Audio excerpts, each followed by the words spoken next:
मंगलम भगवान विष्णु मंगलम गरुड़ध्वज मंगल पुंडिकाक्ष मंगलाय तनोहरि।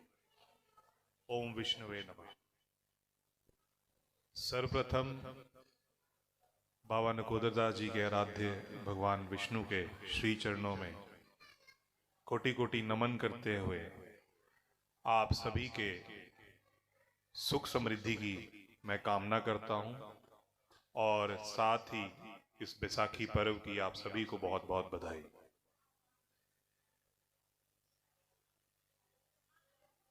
बाबा नकोदरदास जी हम सभी के गुरु हैं और कई पीढ़ियों से हम इस दर पे आते हैं, उनके आगे अलग अलग फरियाद लेके आते हैं और उनसे अपने और अपने परिवार की मंगल कामना करते हैं। तो जब भी हम उनके आगे अपनी कोई प्रार्थना रखते हैं, उनके आगे वो मंगल कामना करते हैं, तो हम जाने अनजाने में बहुत कुछ ऐसा मांग लेते हैं जो कई बार हमारे लिए सही नहीं होता, क्योंकि हम पूर्ण रूप से अभी अपने गुरु को भी नहीं जानते। किसी ने कुछ बात सुनी है, किसी ने कोई पुरानी कथा सुनी है, कोई उनकी अलग व्याख्या सुनी है। हर एक ने थोड़ा थोड़ा अपने पूर्वजों से बाबा नकोदरदास जी के बारे में सुना है, पर पूर्ण ज्ञान हमें ना तो उनकी भक्ति का है, ना उनके पूर्ण व्यक्तित्व का है।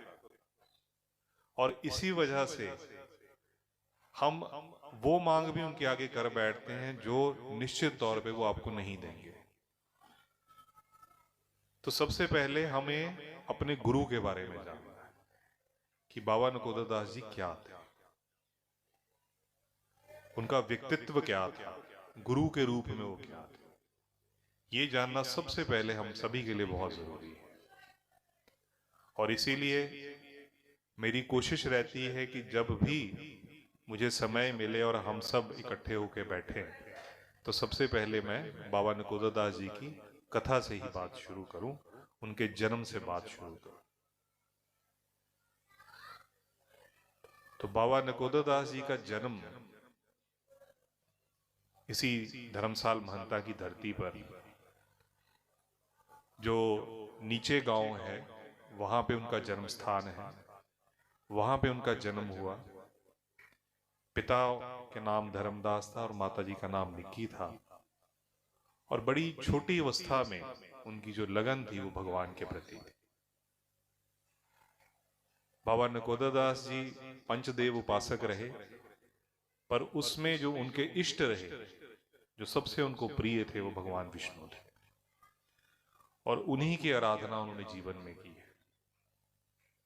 तो बड़ी छोटी अवस्था में उनकी लगन प्रभु के प्रति लग गई और इस स्थान पे जहां पे आज ये सारा प्रांगण है, ये मंदिर बना है, ये गद्दी है और जो गुफा है, ये उनका कर्म क्षेत्र रहा है। यानी कि इस क्षेत्र में बाबा नकोदरदास जी ने भगवान विष्णु की आराधना दिन रात की है। और जिस समय की मैं बात कर रहा हूं उस समय यहां जंगल था, कोई आबादी नहीं थी, कुछ नहीं था।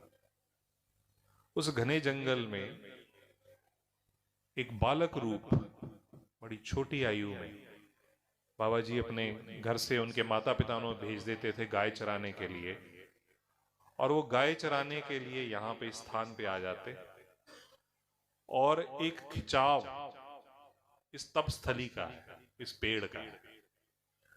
आज जिस बरगद के पेड़ के पास आपके हम भेजते हैं बार बार कि आप यहाँ जाके परिक्रमा कीजिए, तो उस कर्म क्षेत्र का बाबा जी को भी एक खिंचाव था, क्योंकि उन्होंने विशेष रूप से यही जगह चुनी।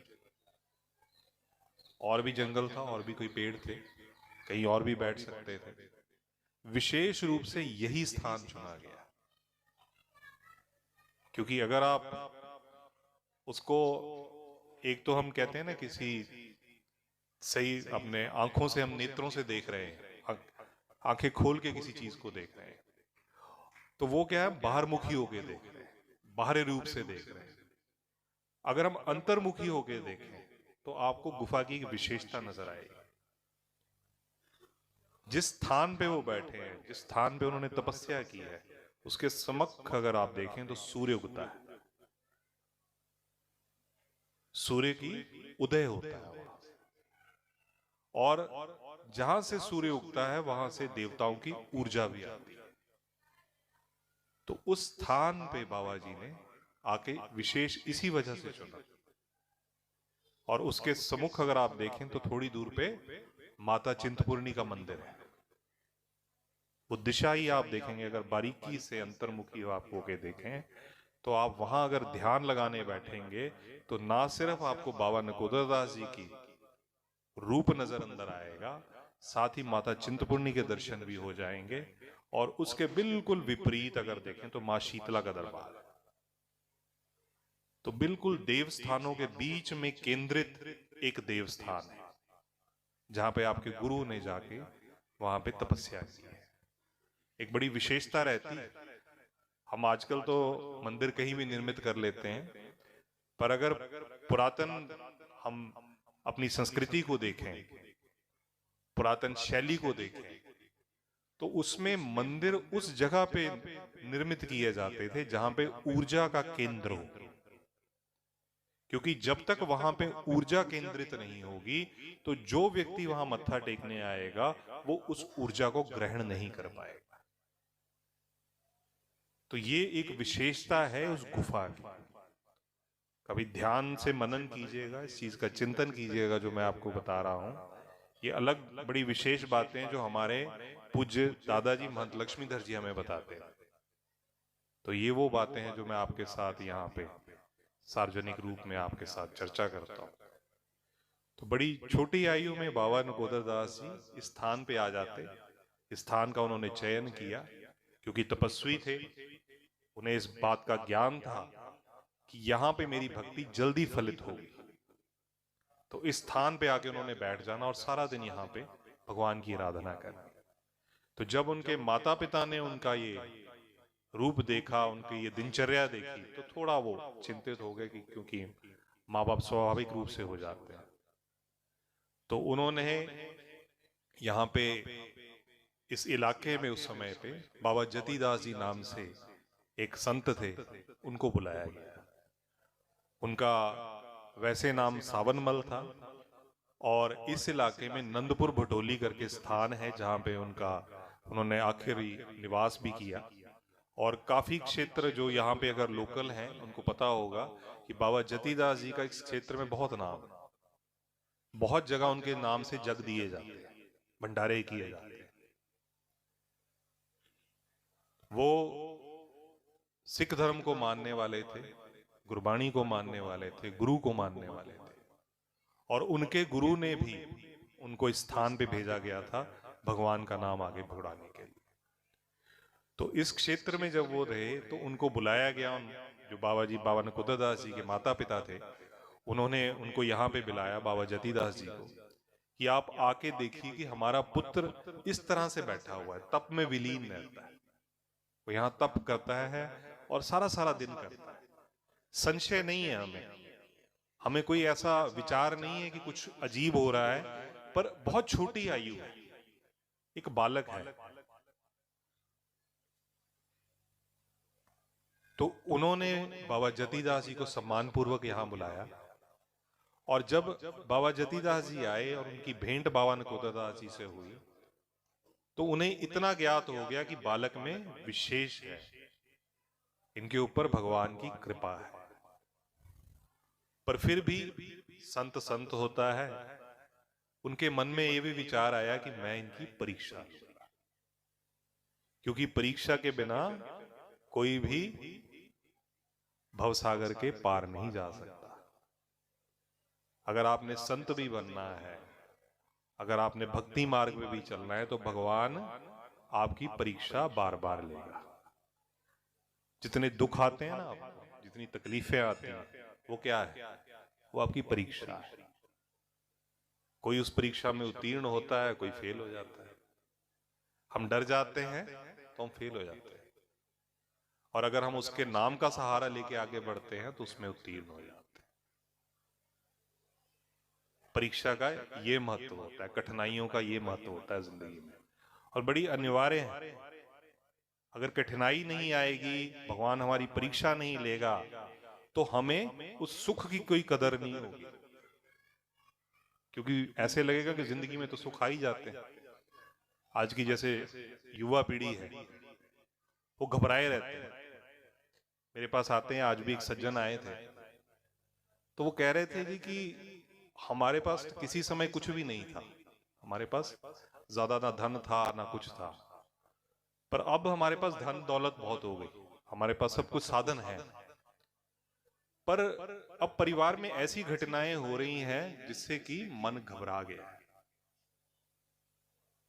कि कुछ किसी की, हमारे प्रियजन की मृत्यु हो गई, कोई बीमारी हमारे घर में है, कोई और कठिनाई हमारे घर में आ रही है, पर साधन हमारे पास सब है, साधन है हमारे पास, पैसा है, पर हमारे पास स्वास्थ्य अच्छा नहीं है। हमारे पास स्वास्थ्य अच्छा नहीं है, हमारे पास प्रियजन भी नहीं है, जिनसे हम प्यार करते हैं ना, वो भी बिछड़ रहे हैं, वो भी जा रहे हैं। तो ये क्या है? ये परीक्षा है इसकी। आपने क्या मांगा उससे? अगर आपने पैसा मांगा तो भगवान ने आपको वो दे दिया। उसने कहा लो, आपको पैसा चाहिए, दे। आपने रिश्ते नहीं मांगे, आपने प्यार नहीं मांगा, आपने उस भगवान का नाम नहीं मांगा। अगर आप वो मांगते तो आपके पास सब कुछ आ जाता। अगर हम महाभारत की बात करें तो महाभारत में क्या हुआ था? दुर्योधन ने क्या मांगा था? भगवान कृष्ण की सेना मांगी। और अर्जुन ने क्या मांगा? भगवान को मांगा। तो अगर आप भगवान को मांगेंगे तो आपके जीवन में कोई कठिनाई आएगी नहीं, क्योंकि आप इतने सक्षम हो जाएंगे कि वो आपको रास्ता दिखाए। अर्जुन का किया था ना मार्गदर्शन। गीता में जब उन्होंने गीता का ज्ञान दिया तो उन्होंने क्या किया? उन्होंने अर्जुन का मार्गदर्शन किया। क्योंकि जैसे आप और हम घबराए, वैसे ही अर्जुन भी घबराया। अर्जुन डर गया जब युद्ध क्षेत्र में वो आया। हमारा जीवन भी क्या है कि युद्ध क्षेत्र है। हम युद्ध क्षेत्र में खड़े होते हैं और हमारा उस युद्ध में अगर हमारे को जीवन का ज्ञान है तो हमें डर नहीं लगेगा, और अगर हम अज्ञानी हैं तो हम डरेंगे, हम गलत चुनाव करेंगे जैसे दुर्योधन ने किया। और अगर हम अर्जुन की तरह चलेंगे तो हम सही चुनाव करेंगे। और जब हम भगवान का चुनाव करेंगे तो वो हमें उस भवसागर के पार ले जाएगा और हमारी जीत भी निश्चित कर देगा। तो बाबा नकोदर दास जी के जब यहाँ पे बैठे तो उनकी परीक्षा लेने के लिए बाबा जतीदास जी आए, और उन्होंने परीक्षा के लिए क्या किया? 2.5 दाने चावल के दूध में पीस के बाबा नकोदर दास जी के आगे। और क्योंकि बाबा जी ने अन्न छोड़ दिया हुआ था, उन्होंने सिर्फ दूध पे जीवित थे, क्योंकि तपस्या कर रहे थे, तो उन्होंने किसी भी प्रकार का खाद्य पदार्थ छोड़ दिया, सिर्फ दूध ले रहे थे। तो वो पात्र उनके आगे किया गया और बाबा नकोदर दास जी ने उस 2.5 दानों के 3 दाने करके दिए। 2.5 दाने चावल के थे और कितने किए? 3 दाने बढ़ा के दिया। हम क्या करते हैं? हम देने में भी कंजूसी करते हैं। तो आपके गुरु का विशाल हृदय देखिए। एक तपस्वी यहां बैठे जिनके पास कुछ नहीं था, पर जब उनके पास एक संत आए तब भी उन्होंने 2.5 के 3 दाने किए, उनको बढ़ा के ही दिया, जबकि वो उनकी परीक्षा ले रहे थे। उन्होंने कहा, महाराज 2.5 दाने वो जो आपने मेरी परीक्षा लेने के लिए दूध में डाले, और आधा दाना वो जो मेरे प्रेम का प्रतीक है, मेरी गुरु दक्षिणा है। यानी कि मेरे विश्वास का प्रतीक है, मेरे प्रेम का प्रतीक है, मेरे समर्पण का प्रतीक है, क्योंकि मैं आपको एक गुरु रूप में देख रहा हूं कि आप मेरी परीक्षा लेने यहां आए हैं, तो मैं आपको एक गुरु के रूप में देख रहा हूं, तो मैं 2.5 के 3 दाने आपको अर्पित कर रहा हूं। और कृपा देखिए, बाबा जतिदास जी ने उनको आशीर्वाद दिया कि गुरु का महिमा देखिए। देखिए बातें बड़ी छोटी हैं, मैं 4 लाइनों में भी खत्म कर सकता हूं, पर अगर आप इसकी गहराई में जाएंगे तो आपको समझ आएगा कि क्या है। उन चावलों का महत्व भी आपको समझ आएगा, महाराज जी के वार्तालाप को भी आप समझ पाएंगे कि उन्होंने क्यों कहा, और गुरु की महिमा को भी आप समझ पाएंगे। तो बाबा जतिदास जी ने उनको संपूर्ण ब्रह्मांड ही दे दिया। उन्होंने कहा मैं आपको आशीर्वाद देता हूं कि भगवत प्राप्ति भी आपको होगी, भगवान के दर्शन भी आपको होंगे, और उसके अलावा जो भी आपके पास आएगा, जिस भी चिंता से आएगा, जिस भी फिक्र से आएगा, जिस भी मनोकामना से आएगा, वो आप उसकी पूर्ण कर पाएंगे। और आज के बाद मैं इस इलाके में नहीं आऊंगा, क्योंकि मेरा कार्य अब आप पूरा करेंगे। और ये आशीर्वाद देके बाबा जतिदास अपने स्थान पे चले गए, जो कि उनका गांव है नंदपुर भटोली करके, उस स्थान पे भी चले गए। आज भी वो स्थान है वहां पे। आज भी वहां के महंत जब भी हमारे यहाँ गुरु गद्दी पे हम बैठते हैं तो वो जरूर आते हैं, और साल में एक बार भंडारा करने भी हम उनके वहां जाते हैं। तो ये आशीर्वाद देके चले गए। और उसके बाद बाबा जी ने वहीं गुफा में बैठ के भगवान का ध्यान किया। उनका वहां बैठ के भगवान विष्णु के उनको दर्शन हुए, और भगवान विष्णु का ही उन पे आशीर्वाद रहा। तो ये आपके गुरु की महिमा है। उनके आगे उनके पुत्र अभयराम जी आए। तो जैसे पिता में गुण थे, वैसे ही पुत्र में गुण थे। पुत्र भी तपस्वी थे, तेजस्वी थे। उन्होंने भी अपने पिता के पद चिन्ह पे चलते हुए उस स्थान को आगे लेके गए। उन्होंने लोगों की सेवा की, भगवान का नाम प्रचार और प्रसार किया, और उस स्थान पे बैठ के वो भक्ति किया करते थे जहां आज आप गुफा में जाते हैं, वहां पे, उसी स्थान पे। तब वहां पे एक कच्ची झोपड़ी हुआ करती थी, कखा दी झोपड़ी होती थी, कच्ची होती थी, ये भवन नहीं थे पहले, सिर्फ एक झोपड़ी होती थी। उत्थे बाबा अभयराम जी ने वहां बैठ के उन्होंने भी तप करना, उन्होंने भी भगवान का स्मरण करना, अपनी मेहनत से उन्होंने रोटी उगा के खानी। और क्योंकि जल जो था वो भी बाबा नकोदरदास जी ने प्रकट किया, जो पाप खंडन है, ये जल भी बाबा नकोदरदास जी ने ही प्रकट किया कि उस समय में यहाँ पे पानी की बड़ी कमी थी। तो जब गांव वाले उनके पास आए इस समस्या को लेके, तो बाबा जी नीचे गए और वहां पे एक बहुत बड़ा पत्थर था। तो बाबा जी ने वो अपने पैर से वो पत्थर हटाया और वहां से जल की धारा फूट पड़ी। और उस जल की धारा जो फूटी उसको हम पाप खंडनी कहते हैं, उसको गंगा जी का पानी मानते हैं, और उसका भी बड़ा महत्व है।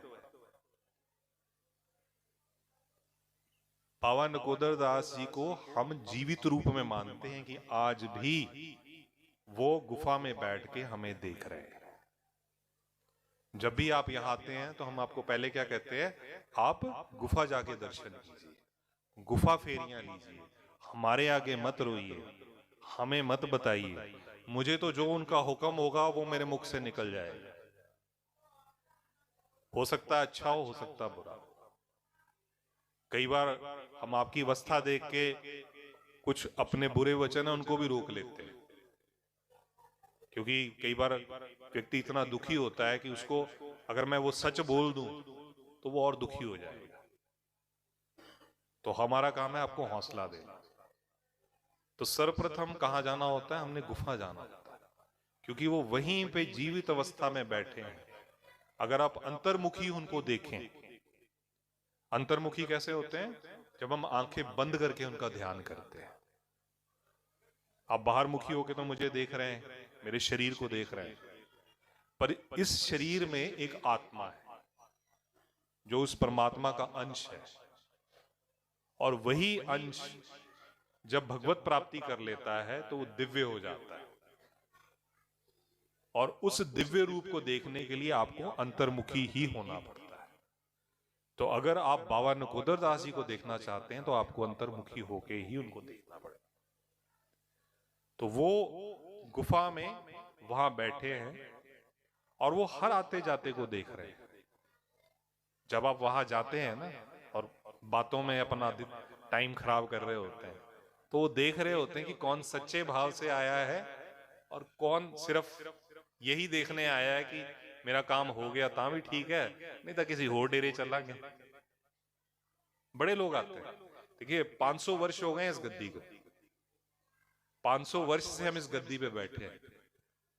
पीढ़ी दर पीढ़ी हमारे खून में वो संरचना चली आ रही है जो आपकी बातों से जान लेती है कि ये व्यक्ति वाकई मत्था टेकने आया है कि सिर्फ बाहर भाव से आया है।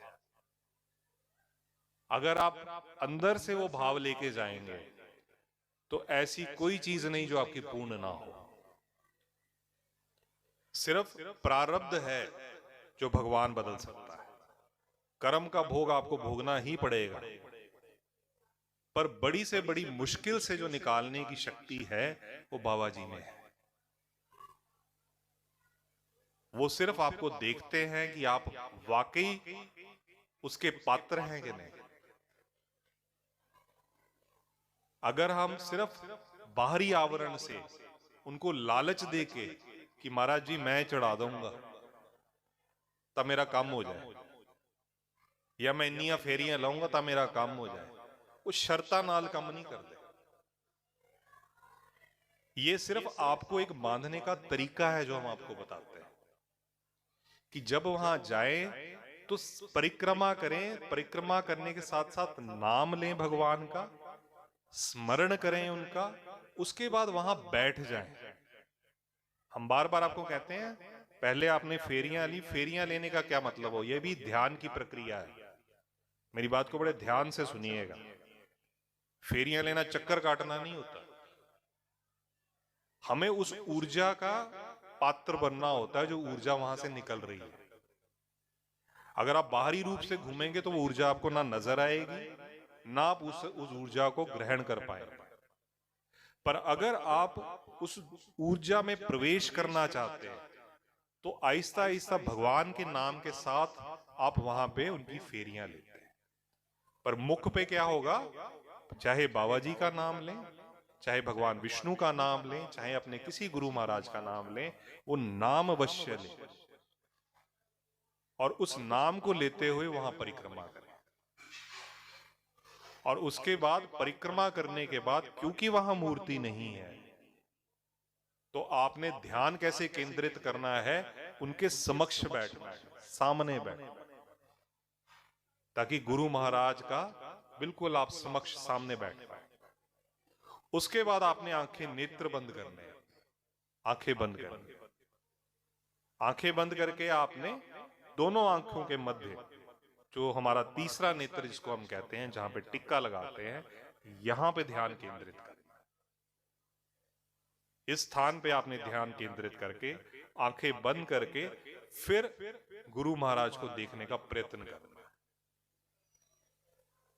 आपने ये देखना है कि मेरे महाराज सामने बैठे हैं। जैसे ही मैंने उनके अपने मन में उनकी एक मूर्त बनाई है, उसी स्वरूप में, उसी सुंदर स्वरूप में वो मेरे समक्ष वहां गुफा में बैठे और अब वो मुझे देख रहे हैं।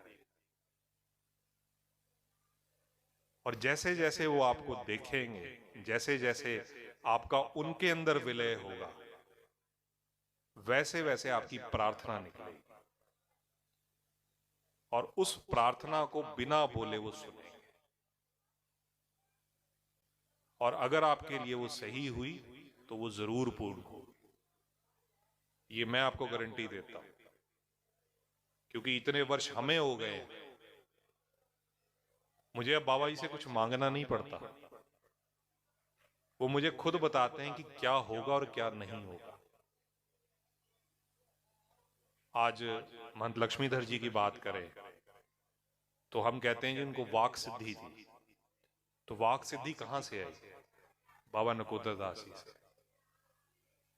आज हम मेरे अपने पूज्य पिताजी की बात करता हूं, महंत श्रीश चंद्र जी की बात करता हूं, तो कितने ही लोग हैं जो बताते हैं कि जो उन्होंने कहा जी वो सत्य हुआ। और ये आपके साथ नहीं है, हमारे साथ भी है। आज जो जो चीजें उन्होंने मुझे बताई वो भी सत्य हो और हो रही हैं। तो ये महिमा किसकी है? ये महिमा है बाबा नकोदर दास जी। हमारे अंदर कुछ नहीं है, हम तो आपकी तरह एक साधारण व्यक्ति हैं। हम अपनी यात्रा शुरू करते हैं, कई बार तो हम बड़ी लेट शुरू करते हैं। जैसे हम महंत बनने वाले होते हैं तब हम आध्यात्मिक रुख की तरफ जाना शुरू करते हैं, क्योंकि पहले क्या होता है, वो एक बालपन होता है, एक अज्ञानता होती है, हमारा ध्यान नहीं होता उन चीजों में। तो जैसे जैसे हमारा उनके साथ जुड़ाव होता है तो वो आपको दुनिया का स्वरूप बताना शुरू करते हैं। कुछ बंधन वो काटते हैं, क्योंकि जब वो आपको अपने साथ मिलाएंगे तो सबसे पहले वो क्या करेंगे, आपके बंधन काटेंगे। जो मोह है आपका, जिनसे प्यार है आपका, जिनको आपको लगता है ये मेरे बड़े प्रिय हैं, वो बंधन वो पहले काटेंगे। क्योंकि उन्होंने आपका सबसे जरूरी काम क्या करना है, आपको दिखाना है कि संसार है क्या, भगवान का नाम लेना क्यों जरूरी है, मेरी तरफ आने का आपका अभिप्राय क्या है, क्यों आना है आपको मेरे पास। तो सबसे पहले वो आपके बंधन ही काटेंगे, उसके बाद आपका साधनों के प्रति मोह खत्म करेंगे।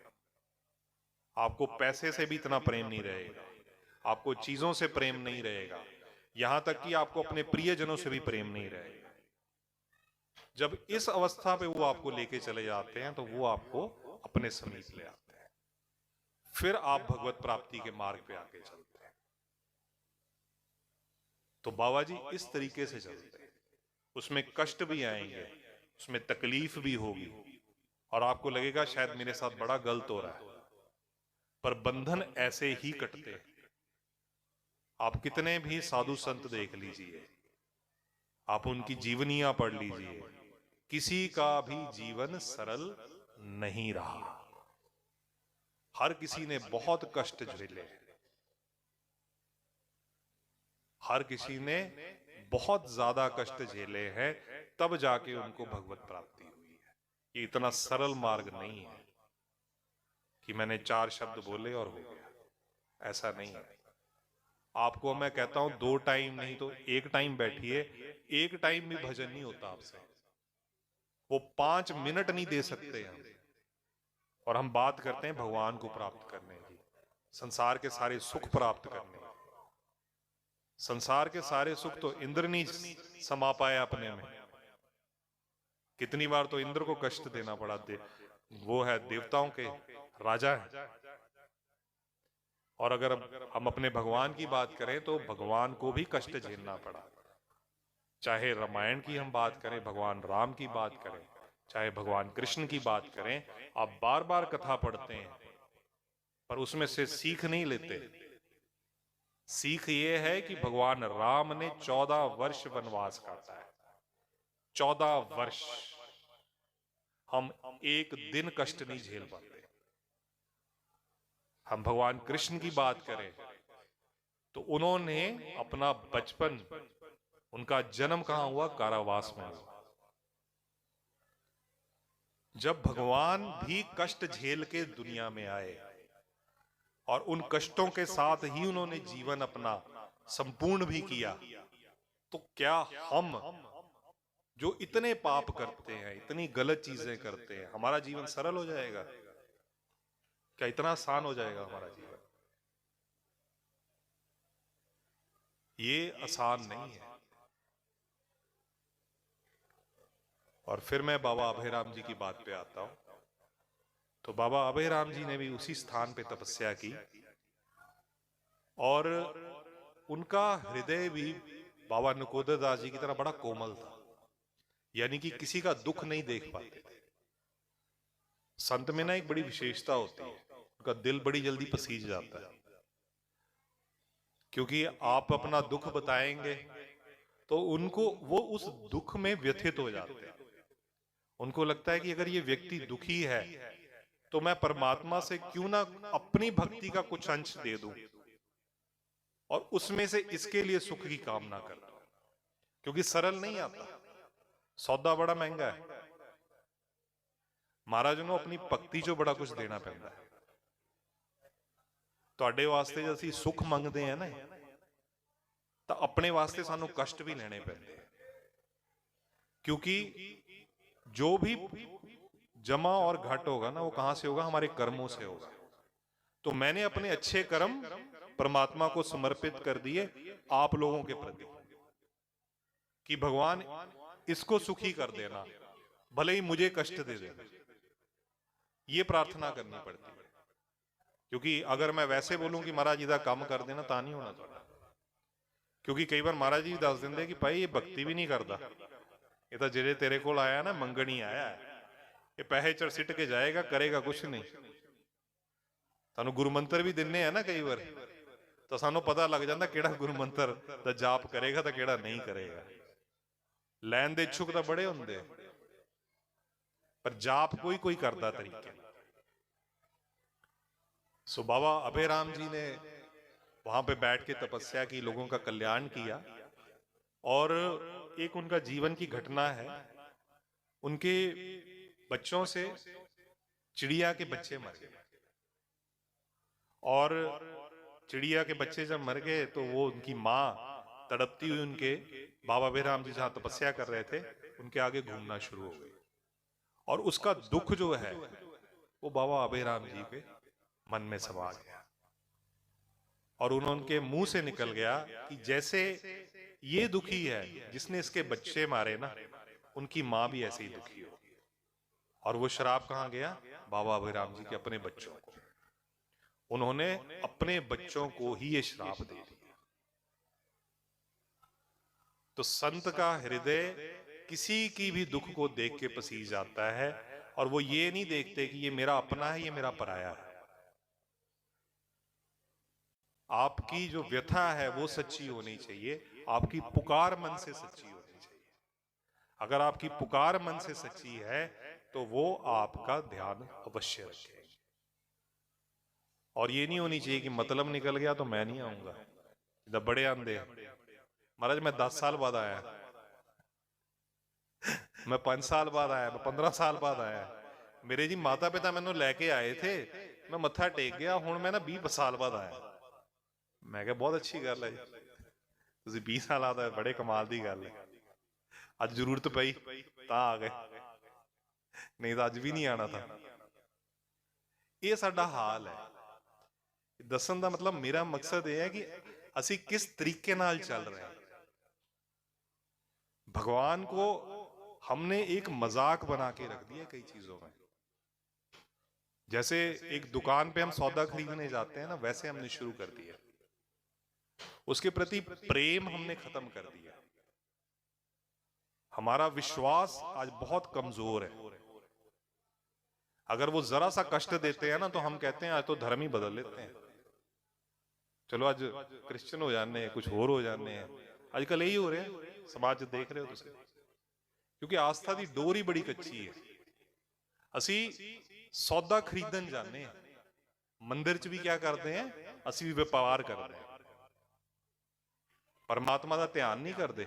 उहदे प्रति साडी डोर और विश्वास इन्ना कच्चा है कि वो भी सानू लैण वास्ते असी पैसे देने की कोशिश करते हैं।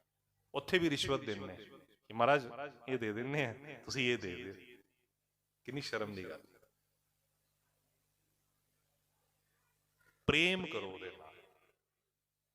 आज जितने भी संत देखे हैं, आज हम चाहे बाबा नकोदर दास जी की भी बात करते हैं, तो जितने संत हुए हैं उन्होंने क्या दिया?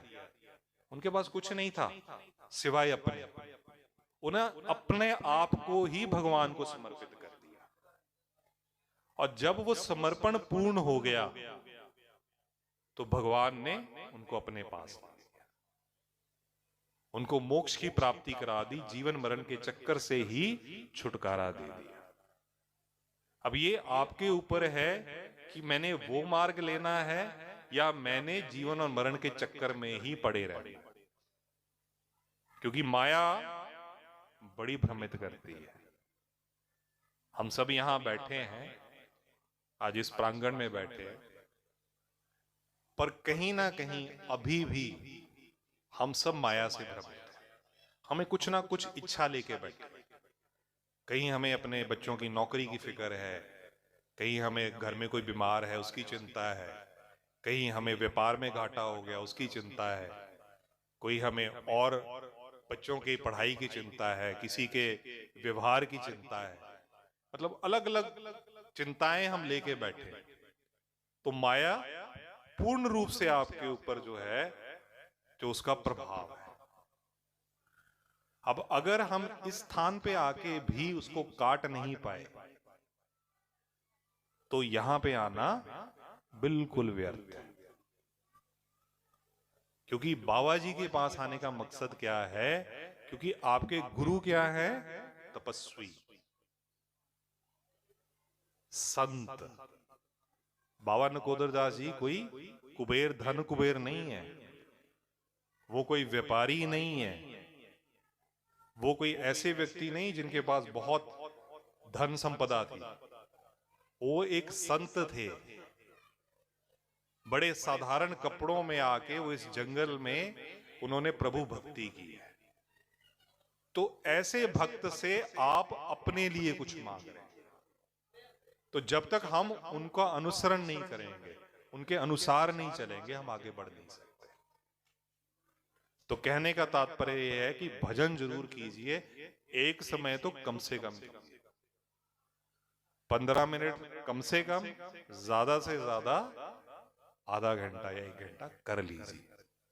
और ब्रह्म मुहूर्त सबसे बढ़िया टाइम होता है, नहीं तो जिंदगी 100 के तक गवा ही ली है। अद्धी जिंदगी का हिसाब लाओ, अद्धी तो 100 के ही जाती है। हुण भी वासियां मार रहे जीवन च। देखो नींद बड़ी प्यारी है हर इंसान, सानू लगता 100 लईए, कम बाद च कर लांगे। और उस चक्कर से क्या है, जेड़ा सबसे अच्छा टाइम है, असी ब्रह्म मुहूर्त कहने हैं। तुहानू जब असी अपना गुरु मंत्र भी देने हैं, तब ब्रह्म मुहूर्त की महिमा दसते कि जी जल्दी उठिया करो, कोशिश करो ब्रह्म मुहूर्त च उठो और उस ब्रह्म मुहूर्त च बैठ के भगवान का स्मरण करो। हुण इहदी भी मैं तुहानू बाबा नकोदर दास जी वाली घटना दसदा। हमारी मान्यता ये है कि बाबा जी वहां तपस्या करते हैं, ऊपर मंजी साहब है, वहां पे उनका शयन कक्ष, वहां पे हम बाबा जी का बिस्तरा लगाते हैं। और हमारी ये मान्यता है कि सुबह सुबह जब ब्रह्म मुहूर्त होता है तो उस समय पे बाबा नकोदर दास जी पाप खंडन में स्नान करने के लिए जाते हैं। और वहां पे वो गंगा जी साक्षात प्रकट होके उनका स्नान करते हैं।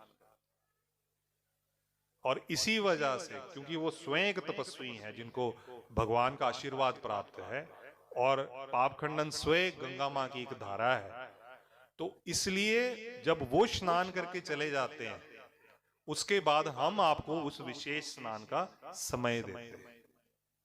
जिस स्नान का आप डेट लेके जाते हैं ना, हमसे तारीख लेके जाते हैं, जो सुबह 4 बजे होता है, वो इसी वजह से दिया जाता है, बाबा जी के स्नान के बाद का समय है, क्योंकि बाबा जी स्नान करके जा चुके होते हैं। तो उनके प्रभाव से उस जल में ऐसी शक्ति आती है जिससे हमारी कई जो कठिनाइयां हैं, कई हमारे अंदर जो परेशानियां हैं, वो दूर हो जाती है। इसलिए उसका एक विशेष समय है। इसीलिए ब्रह्म मुहूर्त का एक तपस्या का भी समय है, एक भक्ति का भी समय है, क्योंकि उस समय पे एक ऊर्जा निकलती है। जहां से सूर्य उदय से होता है, उस जगह से देवता अपनी ऊर्जा भेजते हैं। तो जब हम उस समय पे बैठ के पाठ करते हैं तो हम उस ऊर्जा को ग्रहण करते हैं। हमारे ना सिर्फ सारे चक्र जो हैं, अलग अलग हमारे चक्र हैं, वो सारे सही हो जाते हैं, बस कि उस ऊर्जा को ग्रहण करने से हमारे शरीर में भी बड़ा फर्क पड़ता है, हमारे मन में बड़ा फर्क पड़ता है, हमारा मन जो है बड़ा सक्षम हो जाता है। तो इसीलिए जो है ब्रह्म मुहूर्त बड़ा विशेष माना गया। इसीलिए उस समय अगर उठ सकें तो बहुत अच्छा है। तो ये मैंने बाबा अभयराम जी की आपको बात बताई। इसी प्रकार से पीढ़ी दर पीढ़ी यहाँ पे अलग अलग महंत आए और सभी जो रहे वो ज्यादातर तपस्वी रहे। कुछ का आचरण फकीरों वाला था, वो बिल्कुल ही मस्त रहते थे, यानी कि उन्होंने भगवान का नाम लेते रहना, भजन करते रहना, स्मरण करते रहना, और बाबा जी की इतना आशीर्वाद सभी पे रहा कि वो जहां जहां गए, जिस जिस को जो बोल के आए वो पूर्ण हुआ। यही विशेषता बाबा झुंझा जी में, बाबा झगड़ राम जी में, बाबा श्रद्धा राम जी में, बाबा ठाकुरदास जी तक में रही। महंत कृष्ण देव जी की जब हम बात करते हैं तो उनकी आयु सबसे कम रही है, 40 वर्ष। उनकी आयु इससे ज्यादा नहीं थी, पर भक्ति में वो सबसे सर्वश्रेष्ठ गिने जाते हैं, क्योंकि उनका आचरण जो था इतना संत वाला था कि जहां पे आप गुफा जाते हैं तो इस साइड पे एक आसन लिखा हुआ है, उस पे लिखा हुआ है महंत कृष्ण देव। तो उस स्थान पे बैठ के वो बाबा जी का और भगवान विष्णु का ध्यान करते थे, सारा दिन वो भजन करते थे। ये उनमें विशेषता थी। और ये जितना यहाँ पे पुरानी बिल्डिंगें बनी हैं, सारा कुछ बना है, ये महंत ठाकुर दास जी के टाइम पे बनी है, और उन्होंने स्वयं इसमें मेहनत की है, यानी कि उन्होंने ऑर्डर नहीं देते, उन्होंने इट्टा खुद चक्कियां, पत्थर खुद चक्के और ये बिल्डिंगा बनाई हैं। ये उन्हों की विशेषता है। तो जद भी इत्थे आना तो सेवा करनी, ऑर्डर नहीं देने, ठीक है। साधन असी कोशिश कर रहे हैं कि सारी सहूलत सारे दें, पर हर चीज टाइम लगता है, थोड़ा पहाड़ी क्षेत्र है तो यहाँ पे थोड़ी हर चीज हमें थोड़ी कठिनाई से उपलब्ध होती है। तो इसलिए अगर प्लेन एरिया हो तो बड़ी जल्दी हम सब कुछ बना सकते हैं, पर यहाँ पे हर चीज को हमें थोड़ा टाइम लगता है, क्योंकि निर्माण में भी काफी समय लग जाता है। तो यहाँ पे जब भी आए तो बाबा जी के पास अवश्य बैठ के वहां पे भी ध्यान करें, और बाकी जो सुख सुविधाएं हैं अगर थोड़ी कम भी मिले तो एडजस्ट कर लेना सब, ठीक है। और उसके बाद बात करेंगे महंत लक्ष्मीधर जी, वेदांताचार्य थे, 13 वर्ष की आयु में गद्दी पे बैठे, बड़ी छोटी आयु में वो गद्दी पे बैठे, क्योंकि पिताजी की उनकी आयु बड़ी कम रही, महंत कृष्णदेव जी की 40 वर्ष की आयु में उन्होंने अपनी जीवन यात्रा पूर्ण की। तो बड़ी छोटी अवस्था में मेरे पूज्य दादाजी को इस गद्दी पे विराजमान होना पड़ा, और इतनी तीक्ष्ण बुद्धि के वे व्यक्ति थे कि सारे वेद शास्त्र उन्होंने कंठस्थ किए हुए थे, और आज भी इस पूरे इलाके में उनके समान कोई विद्वान नहीं। ये मैं डंके की चोट पे कह सकता हूं कि कोई भी उनके समान विद्वान आज भी इस क्षेत्र में नहीं है। आज शास्त्रों की बात करें, आज हम जीवन शैली की बात करें, तो उनसे जैसा तपस्वी गृहस्थ होते हुए भी वो तपस्वी थे, वाक सिद्धि उनमें थी, वेदों का संपूर्ण ज्ञान उनमें था, और परख बहुत अच्छी थी। हर व्यक्ति की उनकी परख इतनी अच्छी थी कि जैसे ही वो किसी व्यक्ति को देखते थे उसके बारे में उनको संपूर्ण ज्ञान हो जाता। तो ऐसी विलक्षण प्रतिभा के वो धनी थे, और इस गद्दी को भी वो बहुत आगे तक लेके गए। और जो मेरे पूज्य पिताजी थे हंसरीश चंद्र जी, वो फक्कड़ स्वभाव के व्यक्ति थे, बड़े दिल के साफ, जो दिल में वो मुंह पे। तो कई बार हम सुनते हैं ना कि गुस्से में आ जाते थे, तो अगर उनको एक व्यक्ति के स्वभाव में कुछ भी नजर आया, कुछ उसके मन में भी खराब नजर आया, तो वो मुंह पे बोल देते। तो उस स्वभाव के व्यक्ति थे, दिल में कुछ नहीं रखते थे। उन्होंने कभी अपने पास ना धन रखा, ना चीजें रखी, ना उनके पास कभी इच्छा थी। घर पे भी वो बहुत ज्यादा ध्यान नहीं देते थे, क्योंकि बाबा जी की तरफ ज्यादा प्रेरणा थी। आप जब भी आते थे आपने देखा होगा उन्हें गुरबाणी से बहुत प्रेम था, वो गुरुबाणी बहुत सुनते थे। और उन्होंने गुफा में बैठ जाना, टेप उन्होंने वो ट्रांजिस्टर होता था उस पर गुरबाणी लगानी, और फिर वहां बैठे रहना। और बाबा जी की ऐसी कृपा उन पे थी, आज आप सारे बताते भी हैं, सेवकों से मैं सुनता हूं जिस जिस को जो बोल के गए वो पूर्ण हुआ, वो सत्य हुआ। यहां तक कि कुछ सेवकों ने मुझे ये भी बताया कि जब कोरोना की बात आती है तो उससे पहले उन्होंने ये भी भविष्यवाणी कर दी थी कि ऐसी बीमारी आएगी कि आदमी आदमी के पास जाने से डरेगा। तो ऐसी महिमा जो है बाबा नकोदर दास जी की इस गद्दी पे रही है। हमारी बातों को जब हम आपको कोई बात समझाते हैं ना, तो उसका तत्व समझने की कोशिश कीजिए, क्योंकि हम आपको गहराई में नहीं लेके जा सकते।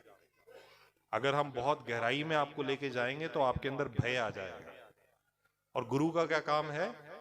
आपको प्रोत्साहन देना, आपको जीवन में आगे बढ़ाने के लिए हिम्मत देनी, आपके अंदर आत्मिक बल पैदा करना, आपके अंदर वो तेज पैदा करना जिससे कि आप भगवान के भी समीप जाएं और आपको जीवन का भी डर ना लगे।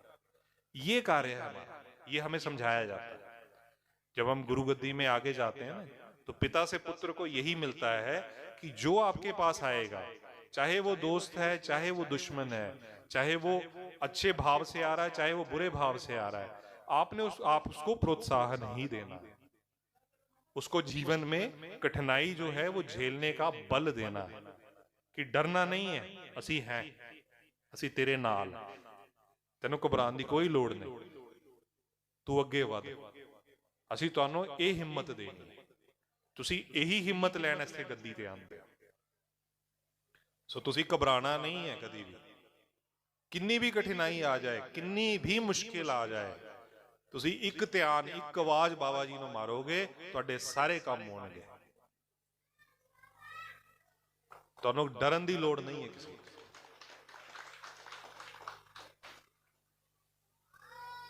ਸੋ ये बड़ी छोटी जी मैं थोड़ी चीज़ां दसी हैं, और एक साडी हुण कोशिश भी रही है कि असी ना किताब च इन्हां नूं सारियां गल्लां नूं लैके आईए। सो एक पुस्तक हमने बनाई है, और अभी तो मेरे पास सिर्फ एक सैंपल आया है, और ये जो है पुस्तक हम 19 को यहाँ पे इसका विमोचन करेंगे, और जिस जिस व्यक्ति ने लेनी होगी वो हमें नीचे जहाँ पे किताबों का काउंटर लगा है वहाँ पे अपना नाम पता वगैरह लिखवा दे। तो ये गद्दी का एक तरह से हमने पूर्ण इतिहास बनाने का कोशिश की है। जो हमारे पास पुराने दस्तावेज थे, कोई मुगलों के टाइम के, कोई अंग्रेज़ों के टाइम के, वो सारे जहाँ से भी हमें जो जो भी मिल सका उसको हमने सारा जो है उसको एक जगह पे एकत्रित किया है। तो वो हमने इस किताब में डालने की कोशिश की है, क्योंकि हमारी ये कोशिश है कि जो अगली पीढ़ी है, एक तो आप लोग, हम लोग हैं, हमने काफ़ी कुछ आपको बता भी देते हैं, पर जो अगली पीढ़ी है उसको भी गद्दी का इतिहास पता लगे। क्योंकि अगर हमें अपनी जगह का इतिहास ही पता नहीं होगा तो हम भ्रमित होते रहेंगे। सो हमने एक कोशिश की है, तो जो भी लेना चाहेगा वो ज़रूर नीचे अपना नाम लिखा देगा। अब दूसरा चरण शुरू करेंगे कि हमने बाबा जी का ध्यान कैसे करना, क्योंकि बहुत से लोग यहाँ आते हैं पर उनको हम समझाते भी हैं, पर उनका जो बाबा जी का ध्यान करने का तरीका वो सही नहीं। सो अभी सारे अपने अपने स्थान पे बैठ जाएंगे,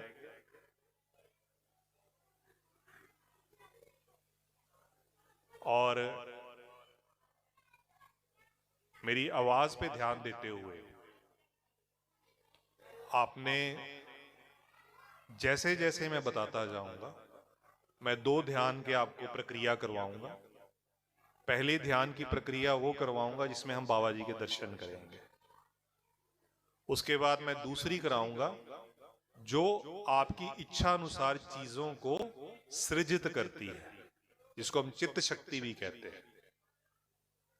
तो वो उसका ध्यान की प्रक्रिया दूसरे में चरण में वो कराऊंगा। तो सबसे पहले हम आंखें बंद करके बैठेंगे,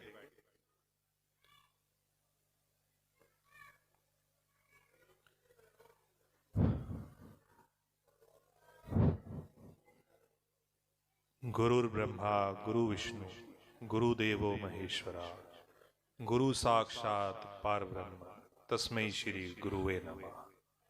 जय श्री बाबा नकोदर दास।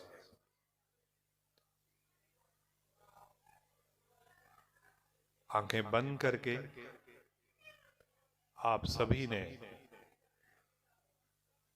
ये ध्यान करना है कि मैं आज इस बैसाखी के पर्व पे अपने और अपने परिवार की मंगल कामना के लिए बाबा जी के समक्ष यहाँ अपनी हाजिरी लगाने के लिए आया हूँ। और मैं अब ध्यान करने के लिए सबसे पहले पाप खंडन की तरफ जाऊंगा, क्योंकि शुद्धि बाहरी रूप से भी और आंतरिक रूप से भी जरूरी है। तो उस यात्रा को मैं प्रारंभ करूंगा पाप खंडन से। गंगा मां का ध्यान करते हुए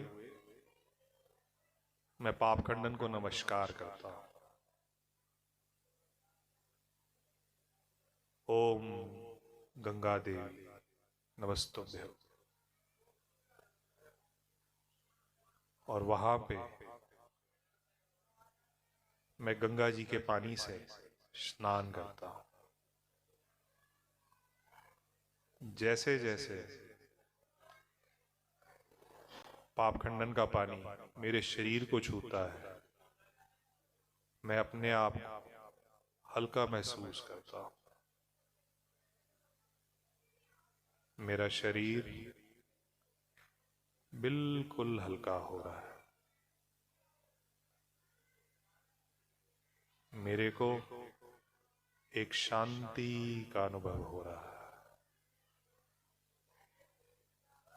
और मुझे साक्षात वहां गंगा मां का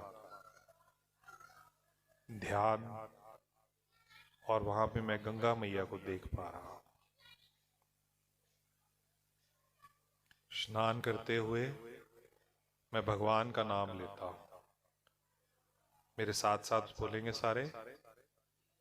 ओम नमो नारायणाय।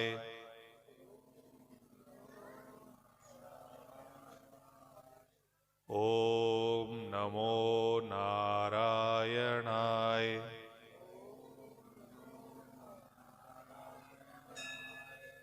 ओम नमो नारायणाय।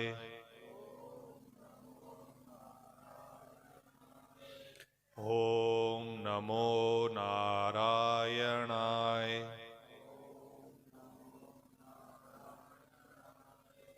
ओम नमो नारायणाय।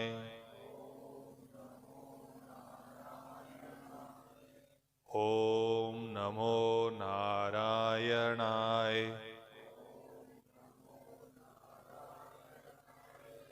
ओम नमो नारायणाय।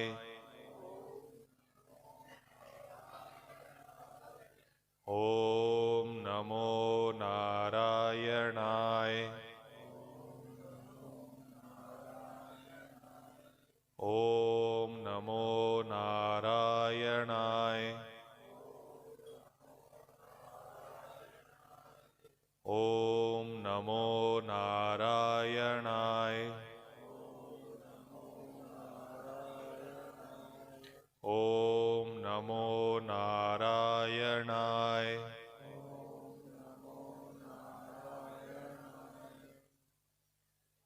उसके बाद मैं स्नान करके एक लोटे में पाप खंडन का जल यानी कि गंगा जल लेके भगवान शिव का वहां साथ ही मंदिर स्थित है, उसके ऊपर मैं उनका अभिषेक करने के लिए जाऊंगा। आहिस्ता आहिस्ता मैं सीढ़ियां चढ़ता हुआ महादेव के समक्ष पहुंचता हूं। सामने ही नंदी जी हैं, मैं उनको प्रणाम करता हूं और वहीं से दूर से मेरा शिवलिंग पे नजर जाती है। शिवलिंग के पास बैठ के मैं गंगा जी का जल भगवान शिव के ऊपर अर्पित करता हूं। चंदन घिस के महादेव के वहां तिलक करता हूं, उनके ऊपर फूल अर्पण करता हूं और भगवान महादेव का नाम स्मरण करता हूं। मेरे साथ साथ बोलेंगे सारे। ओम नमः शिवाय।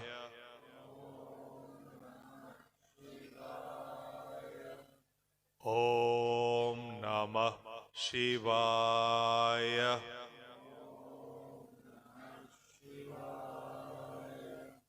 ओम नमः शिवाय।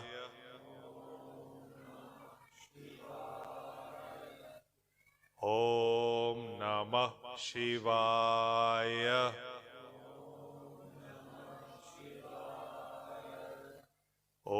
ओम नमः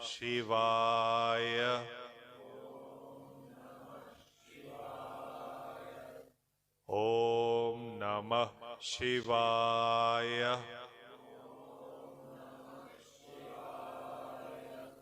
ओम नमः शिवाय। ओम नमः शिवाय।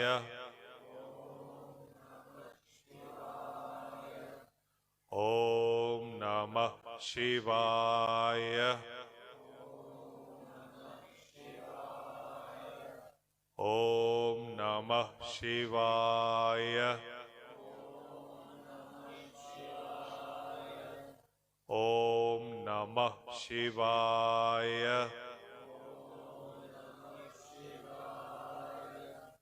ओम नमः शिवाय।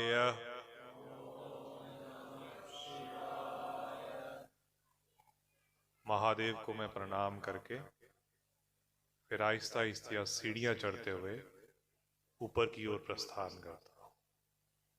जैसे जैसे मैं सीढ़ियां चढ़ता हूँ वैसे वैसे मैं भगवान श्री राम का नाम लेते हुए आगे बढ़ता हूँ।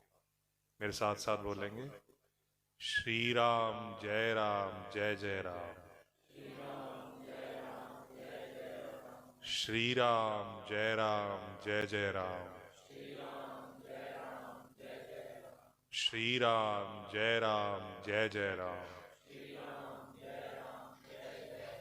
श्री राम जय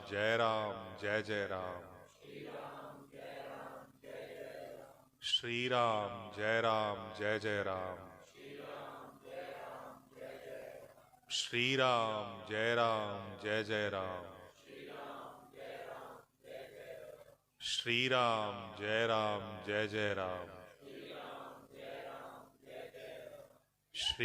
श्री राम जय जय राम। श्री राम जय जय राम। श्री राम जय जय राम।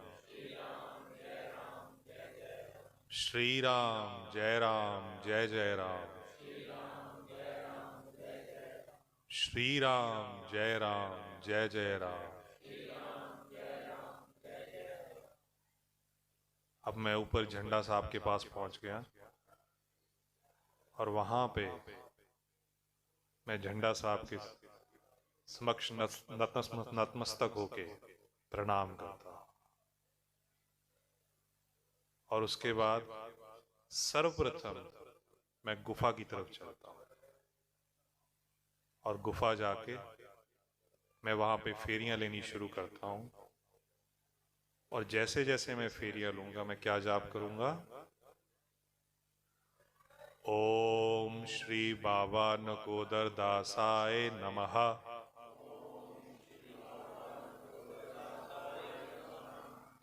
ओम श्री बाबा नकोदर दासाय नमः।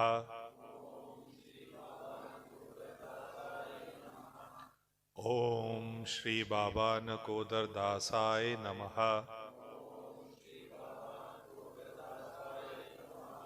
ओम श्री बाबा नकोदर दासाय नमः।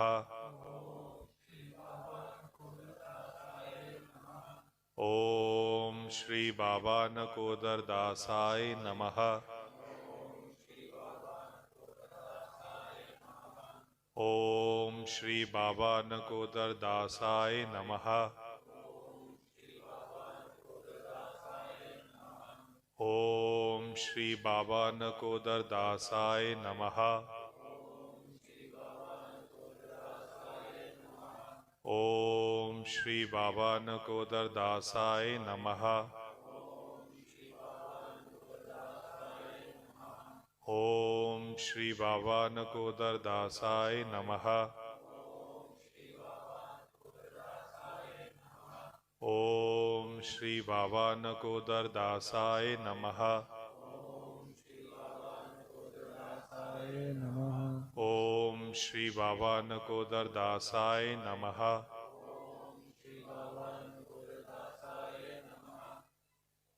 अब मैंने परिक्रमा करते हुए मैं बाबा जी के बिल्कुल सामने जाके बैठ जाता हूँ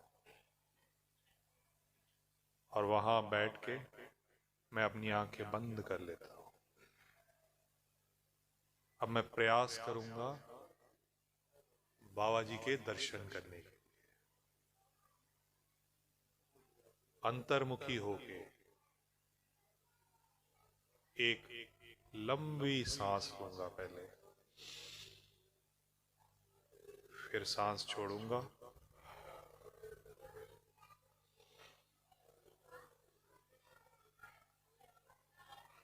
और बिल्कुल सामने जहां बड़ का पेड़ है वहां मैं अपनी मन की आंखों से बाबा जी के उस सुंदर स्वरूप को देखूंगा।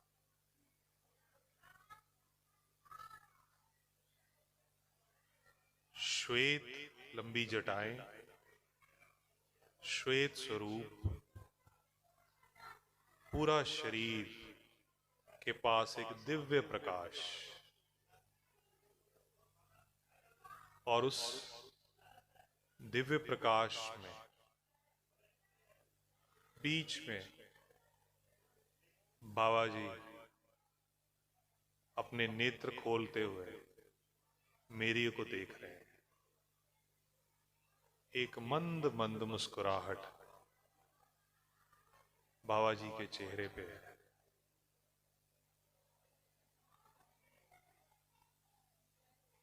उनका पूरा ध्यान मेरे मुख पे है।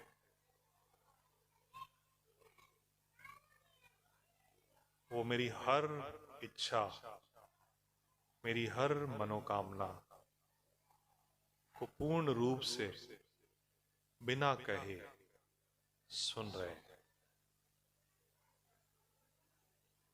और उस प्रार्थना को सुनते हुए एक मुस्कुराहट उनके चेहरे पे है और उस प्रकाश, उस शांति का अनुभव मैं अपने सिर से लेके पैर तक महसूस कर रहा हूं। एक शांति का अनुभव मेरे पूरे शरीर, मेरे मन, मेरे मस्तिष्क में गूंज रहा है और एक ध्वनि मुझे सुनाई दे रही है, एक मंत्र की ध्वनि जिसका जाप बाबा जी कर रहे हैं। और उनको देखते हुए उस मंत्र का जाप मैं भी शुरू कर देता हूं।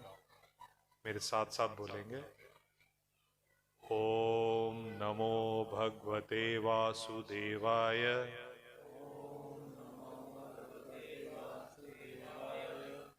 ओम नमो भगवते वासुदेवाय।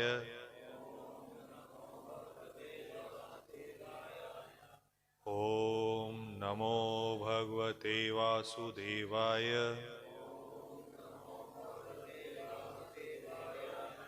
ओम नमो भगवते वासुदेवाय।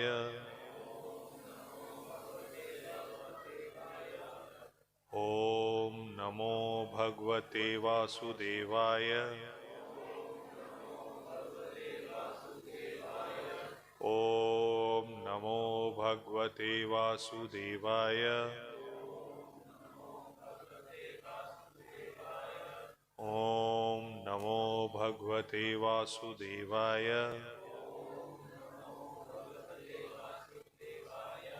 ओम नमो भगवते वासुदेवाय।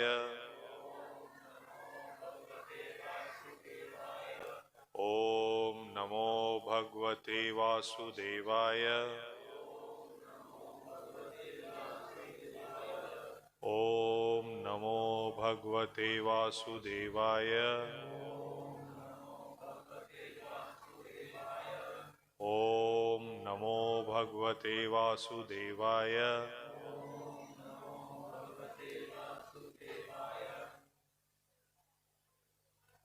अब मैं बाबा जी के आगे दंडवत प्रणाम करता हूँ और उनको धन्यवाद करता हूँ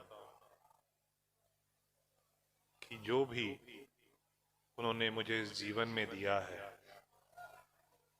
मैं उसके लिए उनका ऋणी हूँ और बहुत आभारी हूँ कि उन्होंने मुझे जीवन में सब कुछ प्रदान किया है। और एक प्रार्थना मैं वहां पे करता हूँ कि हे भगवान, हे मेरे गुरु महाराज, जैसे आपने भगवत प्राप्ति की है वैसे ही मुझे इस मार्ग पे चलने का बल दीजिएगा और मुझे उंगली पकड़ के इस मार्ग पे आप आगे लेके जाइए। इसके बाद मैं वहां से गद्दी साहब की तरफ प्रस्थान करता हूं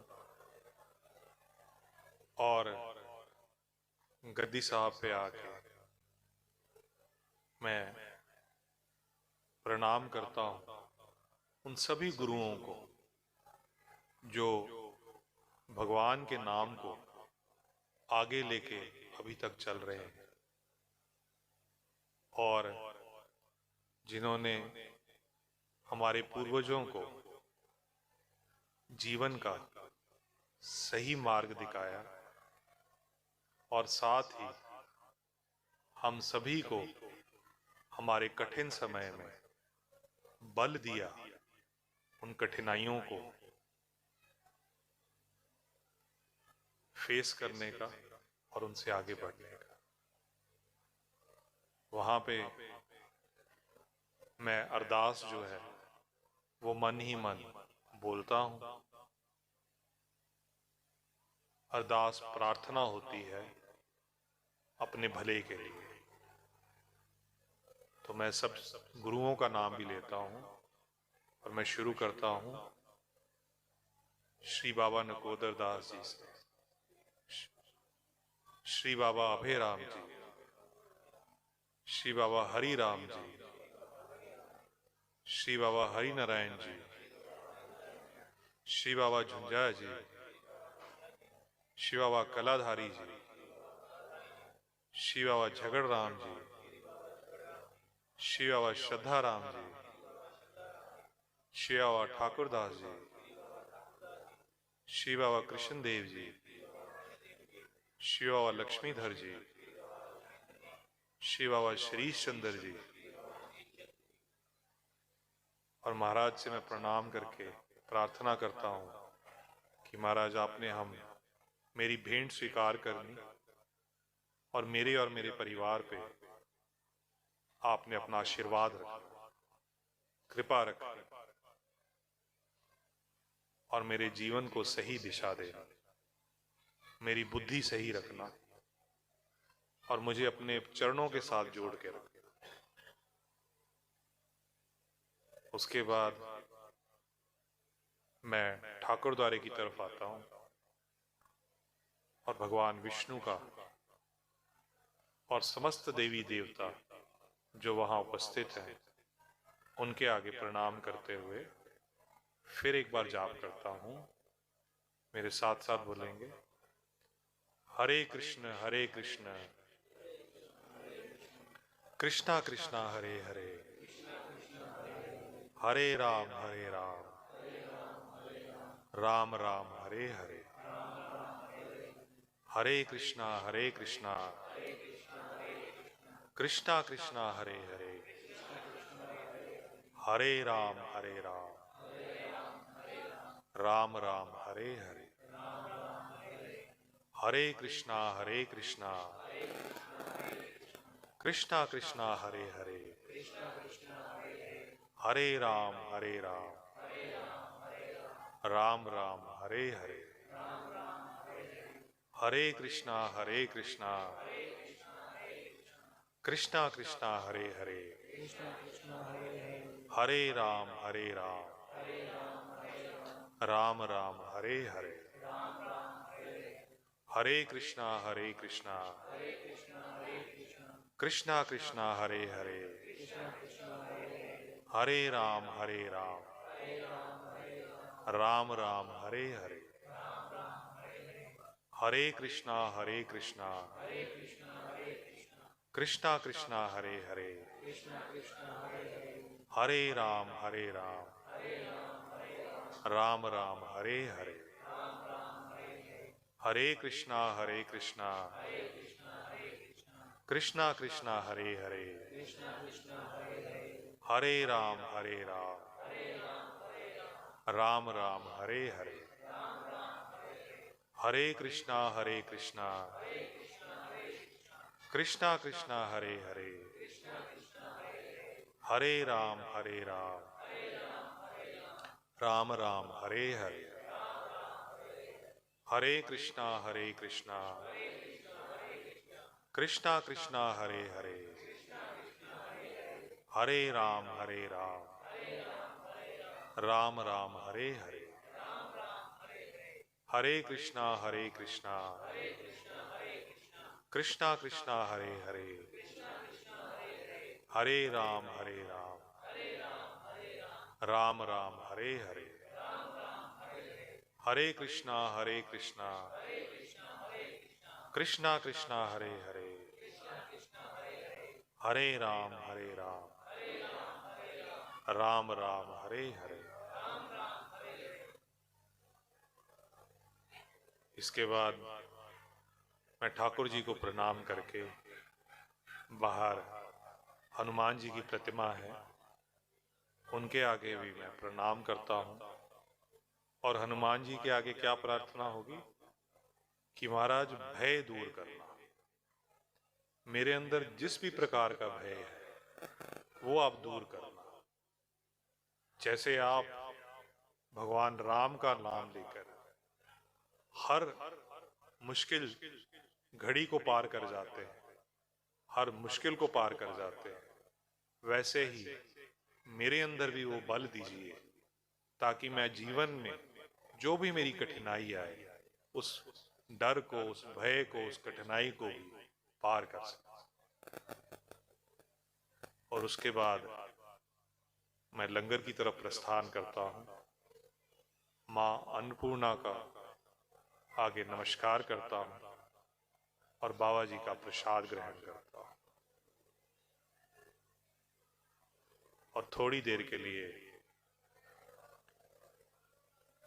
उस भोजन का आनंद लेते हुए मैं यही प्रार्थना करता हूँ कि जो भोजन मैं कर रहा हूँ वो मेरे शरीर में जाकर मेरे रोग, मेरे कष्ट उनको दूर करे, मेरे शरीर को पोषित करे और मेरे शरीर में ऊर्जा का निर्माण करे, जिस ऊर्जा से मैं जीवन में आगे बढ़ूं और हर कठिनाई यात्रा पूर्ण नहीं हुई।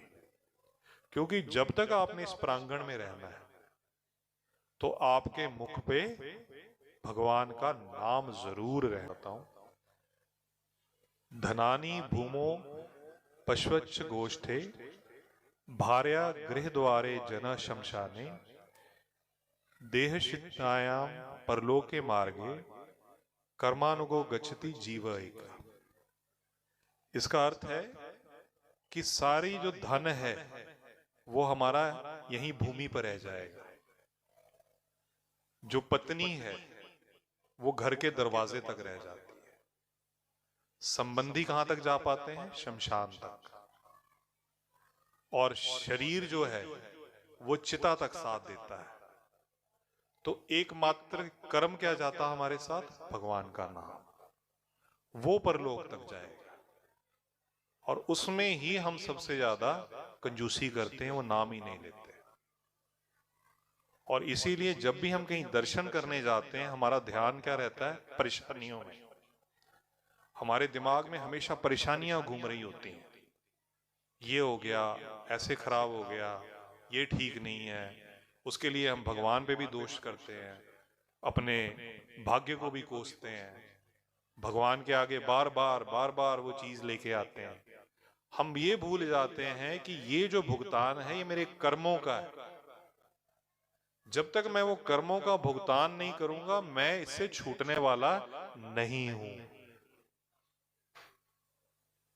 और पिछले कर्म तो खराब थे जिसकी वजह से मुझे ये दुख भोगना पड़ रहा है, पर क्या मैं अगला सुधार पा रहा हूं? क्या मैं अपना वर्तमान भी थोड़ा सुधार पा रहा हूं? क्योंकि अगर मैं नाम नहीं ले रहा, आज मैं गुरुद्वारे जाता हूं, मंदिर जाता हूं, किसी भी धर्म स्थान में जाता हूं, पर वहां मैं जाके नाम नहीं ले रहा, नाम लेने में कंजूसी कर रहा हूं, तो मेरा जो है वहां पे जाने का प्रयोजन सफल नहीं होता। क्योंकि मंदिर चढ़ावों के लिए नहीं है, देवस्थान नहीं है। यहाँ पे हम देवता की ऊर्जा लेने के लिए आए हैं, उन संतों की ऊर्जा लेने के लिए आए हैं, अपनी माँ की ऊर्जा लेने के लिए आए हैं। वो ऊर्जा तभी मिलेगी जब हम उसका भाग बनेंगे। तो वो मंत्र जरूर या भगवान का नाम जरूर स्मरण कीजिए और कोशिश कीजिए कि एक आध पाठ की किताब अपने साथ जरूर लेके आइए और जहां पे भी आपको देवस्थान में जगह मिले वहां पे बैठ के वो पाठ जरूर कीजिए, क्योंकि यहाँ पे वो फलित बड़ी जल्दी होता है। क्योंकि देवस्थान है, बड़ी ऊर्जा होती है यहाँ पे। किसी भी मंदिर में जाएंगे, किसी भी देवस्थान में जाएंगे तो वहां दिन में कितनी बार पाठ पूजा होती है, कितने हवन होते हैं, कितने लोग आके भगवान का नाम लेते हैं। तो वातावरण आप सोचिए कितना शुद्ध है। उस शुद्ध वातावरण में आप एक भाग देंगे तो आपको 100 भाग प्राप्त होगा। आज हम गंगा जी जाते हैं तो हमारे पाप नष्ट हो जाते हैं। तो क्यों नष्ट हो जाते हैं? एक तो गंगा मां का वरदान है, पर उसके साथ ही उस जगह की विशेषता है, उस नदी की विशेषता है, उस स्थान की विशेषता है। आज हरिद्वार की अपनी एक विशेषता है। तो उस स्थान पे अगर आप जाके भगवान का नाम लेते हैं तो वो कई गुना बढ़ जाता है। तो हमने उसका नाम की वृद्धि करनी है, उसको बढ़ाना है, उसको घटाना नहीं है। ठीक है, तो ये आपने जरूर करना है। और कुछ चीजें जो परिवारों में भी होती हैं वो भी मेरा एक कर्तव्य बनता है कि जिस जगह पे मैं बैठा हूं, जिस आसन पे बैठा हूं, तो आप अलग अलग परेशानियां लेके मेरे पास आते हैं, अलग अलग हर एक का कष्ट रहता है।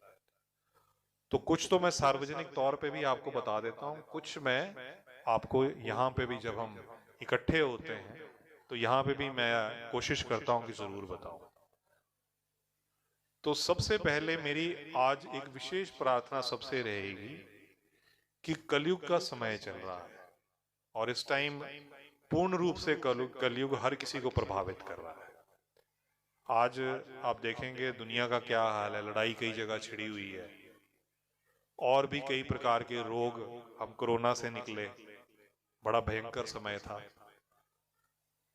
उसके बाद लड़ाई देखी, अभी और भी कलयुग का प्रकोप बढ़ेगा, कष्ट बढ़ेंगे। क्योंकि हमारे शास्त्रों के अनुसार हम मानते हैं कि भगवान फिर एक बार अवतार लेंगे और उनका आखिरी अवतार कल की अवतार हम मानते हैं। तो कलयुग पूरे चरम पे आएगा, कष्ट भी बढ़ेंगे, सब कुछ होएगा। तो उसमें सबसे पहले हमने क्या करना है, अपने घर का सुधार करना है। हम समाज का सुधार नहीं कर सकते, पर सबसे पहले हम शुरुआत क्या करेंगे, अपने घर से करेंगे। तो घर में हमने क्या करना है, एक टाइम का नियम बांधना है जिसमें कि चाहे बच्चे हैं चाहे बड़े हैं वो पाठ जरूर करें। कोई एक पाठ, कोई एक इष्ट जो आपको प्रिय हो। हम 3 रूपों में विश्वास रखते हैं, ब्रह्मा जी, भगवान विष्णु और भगवान महेश, भगवान शिव। तो हम इस त्रिमूर्ति में विश्वास रखते हैं। उसके अलावा उनके अलग अलग अवतार हैं। उन अवतारों का हमें कोई रूप बड़ा प्रिय होता है, किसी को भगवान कृष्ण बड़े प्रिय हैं, किसी को राधा रानी बड़ी प्रिय हैं। तो अलग अलग देवी देवताओं के रूप हैं जिनसे हमें बड़ा प्रेम होता है, एक आत्मिक संबंध होता है। तो वो इष्ट का ध्यान जरूर एक समय घर में जरूर करें। बच्चों को ये संस्कार जरूर दें। बच्चों के पास ये नियम बांधें कि एक समय वो शुरुआत करें गायत्री मंत्र से। सबसे सरल मंत्र है, आता है आप लोगों को? ओम भूर्भुवः स्वः तत्सवितुर्वरेण्यं भर्गो देवस्य धीमहि धियो यो न प्रचोदयात्। तो ये माया गायत्री का मंत्र है, संपूर्ण है, संपूर्ण वेद इसमें आ जाते हैं। तो ये मंत्र भी अगर आपका बच्चा 4 या 5 बार भी कर ले, तो ज्यादा नहीं मैं बोल रहा, वैसे तो 11 बार करना चाहिए, नहीं कर पाए तो 4-5 बार भी कर ले, शुरुआत करें, तो उसका जो है एक आध्यात्मिक पथ पर उसका चलना शुरू हो जाएगा। तो ये नियम जरूर बांधिए कि उसको ये पाठ जरूर शुरू करवाएं। दूसरा, आम शिकायत रहती है कि बच्चे डरते हैं। तो डर भगाने का सबसे कारगर इलाज है हनुमान चालीसा, क्योंकि वो सरल भी बहुत है, पढ़ने में भी सरल है, कंठस्थ हो जाती है और बोलने में भी सरल है, कोई विशेष नियम भी नहीं है। आप भगवान राम का नाम लीजिए, उसके बाद आप हनुमान चालीसा का पाठ कर लीजिए, और उसमें यह विशेषता है कि वो हर प्रकार के भय को दूर कर देता है। तो जब बच्चे के मन से डर चला जाएगा, उसको एक सहायता मिल जाएगी कि मेरे साथ भगवान हनुमान हर वक्त है, तो वो डरना छोड़ देगा। तो ये कोशिश आपने करनी है कि ये संस्कार जरूर देना कि बच्चे को एक समय पाठ का उसके अंदर आदत जरूर डालें, क्योंकि स्कूल में ये जरूर होती है। स्कूल में प्रार्थना से जो है स्कूल का जो है शुरू होता है, पर अगर आप घर में भी आदत डालें तो बच्चे के अंदर ये नियम बन जाएगा कि मैं कहीं भी जाऊं, मैं कहीं भी रहूं और बड़ा होके मैं कुछ भी करूं, तो उससे पहले मैंने क्या करना है, भगवान का नाम जरूर लेना है। और उसमें भी मैं एक आपको बड़ा सरल तरीका बता रहा हूं कि किस तरीके से हम बाबा जी का ध्यान करें। उसमें आपने क्या करना है, एक साफ पानी का पात्र लेना है। जब आप पाठ के लिए बैठे तो बाबा जी की आपने फोटो रखी होती है, तो आपने धूप दीप करके उनको टिक्का चावल फूल अर्पण करके, उसके बाद साफ पानी का एक पात्र लेना, उसमें थोड़ी सी रीन डालनी, जो बाबा जी की जिसको हम शक्कर भी कहते हैं, वो बिल्कुल थोड़ी सी, ज्यादा नहीं खानी, क्योंकि मिट्टी के रूप में होती है। बच्चे क्या करते हैं, कई बार शौक शौक में खाना शुरू कर देते हैं, तो वो नहीं आपने करना, वो बिल्कुल मनाही होती है। हमारे जो पूज्य दादाजी थे वो हमेशा कहते थे कि रीन इतनी सी स्पर्श करनी और उतनी ही स्पर्श करके जी पे लगा, इससे ज्यादा की आवश्यकता नहीं होती। तो वो आपने थोड़ी सी जो रीन है वो पानी में डालनी, उसके बाद आपने बाबा जी का नाम लेना, बाबा जी की माला कर लेना, क्योंकि नाम जो है वो अपने आप में समर्थ होता है। जब हम अपने इष्ट का आह्वान करते हैं, अपने गुरु महाराज का आह्वान करते हैं, किसी देवी देवता का आह्वान करते हैं, तो जहां पे आप पूजा कर रहे होते हैं तो वहां पे उनका जो तेज है उसका कुछ भाग आ जाता है। और जल में एक बड़ी विशेषता है कि वो मंत्र शक्ति को ग्रहण कर लेता है। आपने कथाएं सुनी हैं जिसमें आप देखते नहीं है, वो दुर्वासा ऋषि को गुस्सा आ गया तो उन्होंने जल लिया और श्राप दे दिया। तो जल का बड़ा महत्व है, किसी भी चीज को एकदम पूर्ण कर देता है, किसी भी प्रकार की जो मेमोरी है उसको स्टोर कर लेता है। तो जब हम मंत्र जाप करते हैं और पानी की गवाही देते हैं, तो वो जो मंत्र हमारे निकले होते हैं उसका एक भाग उस पानी में चला जाता है। इसीलिए पानी को बार बार रखा जाता है और पवित्र माना गया। तो जब भी पाठ के लिए बैठे पानी जरूर लें, रीन डालें, उसके बाद 3 माला बाबा नकोदर दास जी की कीजिए, उनका नाम ही स्मरण करना।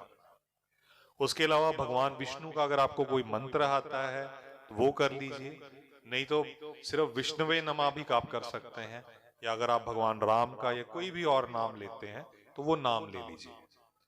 जो गुरु ग्रंथ साहब को भी मानते हैं उनके लिए भी विशेष है कि जब भी आप करें तो पानी अवश्य साथ रख लें, क्योंकि जब आप पाठ करते हैं, चाहे आप सुखमनी साहब का करें, कुछ भी करें, तो उसका भाग भी पानी में जरूर जाता है। तो उसके बाद क्या करना है, वो जो जल होता है उसको जैसे हम चरणामृत पीते हैं उसकी तरह ग्रहण कर लेना है, और वो सारे परिवार को भी दे देना है। उसके बाद हम वो पानी के छिट्टे भी देते हैं। छिट्टे देने का मकसद क्या होता है कि किसी प्रकार की भी जो नकारात्मकता है घर में, या किसी प्रकार का भी उस तरह की ऊर्जा है, वो घर से बाहर जाए। जैसे जैसे हम हर एक कमरे में छिड़कते हैं तो हम भगवान का नाम साथ में लेते हैं, और साथ में क्या प्रार्थना करते हैं कि महाराज ये मेरा घर है, ये मेरा एक मंदिर है, इसको स्वच्छ कीजिए। तो मैंने जो आपका भाग यहाँ पानी में लिया है उसके माध्यम से मैं अपने घर को स्वच्छ कर रहा हूं, मैं वो जल जो है पूरे घर में छिड़क रहा हूं। तो वो आपने छिड़कना है।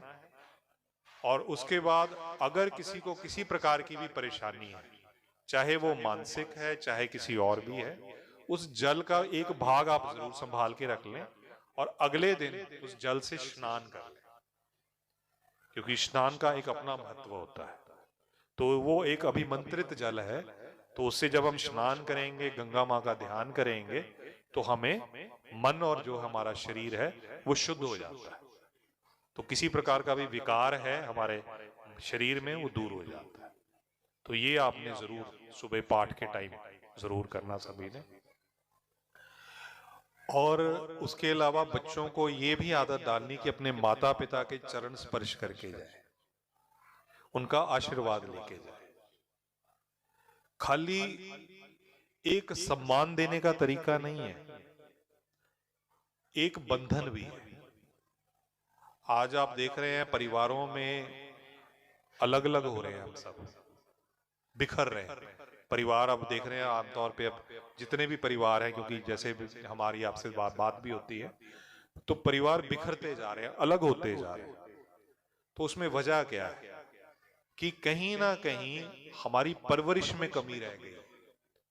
आज बच्चों का अपने माँ बाप के साथ एक संबंध बन नहीं पाया। वो रिश्ता जितना मजबूत होना चाहिए था वैसा मजबूत नहीं है। ये बहुत बड़ी कमी रह गई है। कभी आप ध्यान दीजिएगा तो आपको ये चूक नजर आएगी कि हमारे से गलती कहां हुई है। क्योंकि बच्चा जब आपके आगे दिल से प्रणाम करेगा, आप उसको दिल से आशीर्वाद देंगे, अपने गले लगाएंगे, तो एक बंधन बनता है, एक प्रेम का बंधन बनता है। तो वो प्रेम का बंधन अगर रोज हो सके तो बहुत अच्छा, क्योंकि वो एक नजदीकी लेके आता है बच्चे के और माँ बाप के प्रति।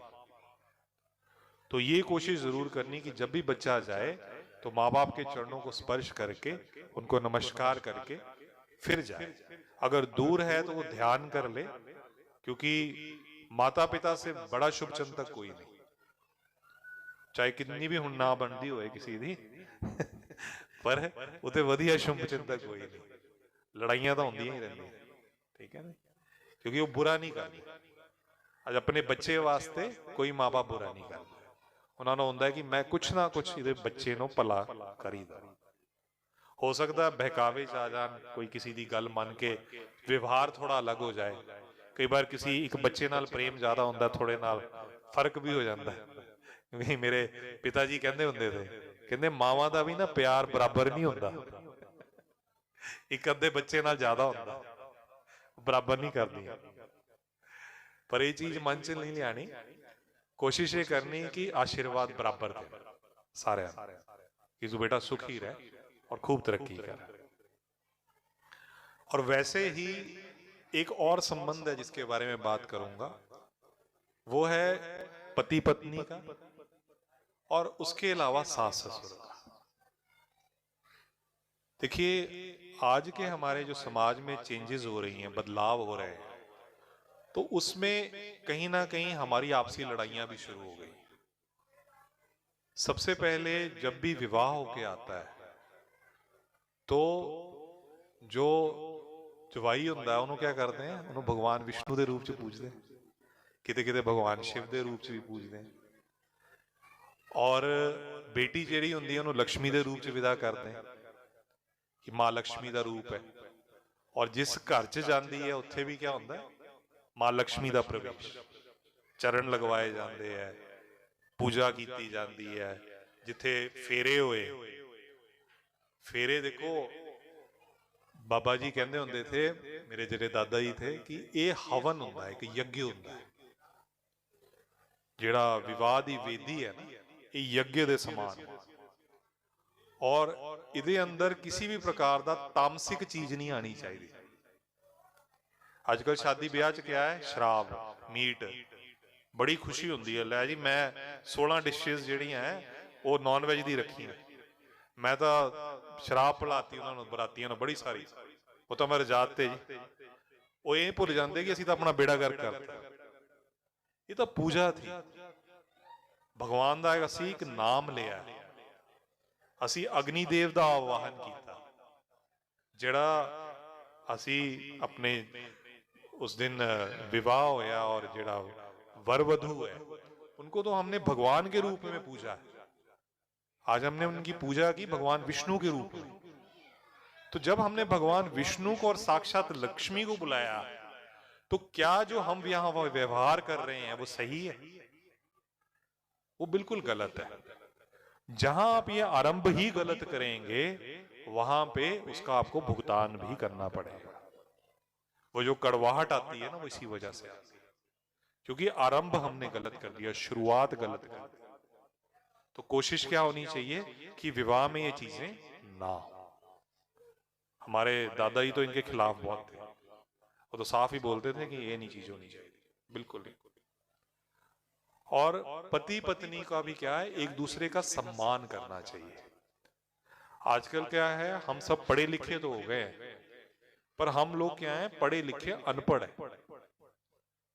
हमें जीवन के जितने मूल्य हैं वो भूल गए। हमें यही समझ नहीं रही कि जीवन में क्या जरूरी है क्या नहीं। मैं बड़ा पैसे वाला हूं, मैं बड़ा रुतबे वाला हूं, मैं तो, मेरी मतलब मिनिस्टरां तक पहुंच है, मैं तो बड़े बड़े अफसरां च बैठदा उठदा, मेरी तो 10 कोठियां हैं, मेरे को तो पैसा ही बहुत है, पर दुखी मैं बहुत है। असलियत है कि मेरे को है सब कुछ, पर मैं अंदरों बहुत दुखी हूं। क्यों? क्योंकि मेरी घर वाली नाल नहीं बनती, मेरे बच्चों नाल नहीं बनती, मेरे कोई सुनता नहीं है, घर च मेरी जीरो वैल्यू है। ये असलियत है। बड़े बड़े सेठों का भी ये हाल है, बड़े बड़े जिनके पास पैसा उनका भी यही हाल है।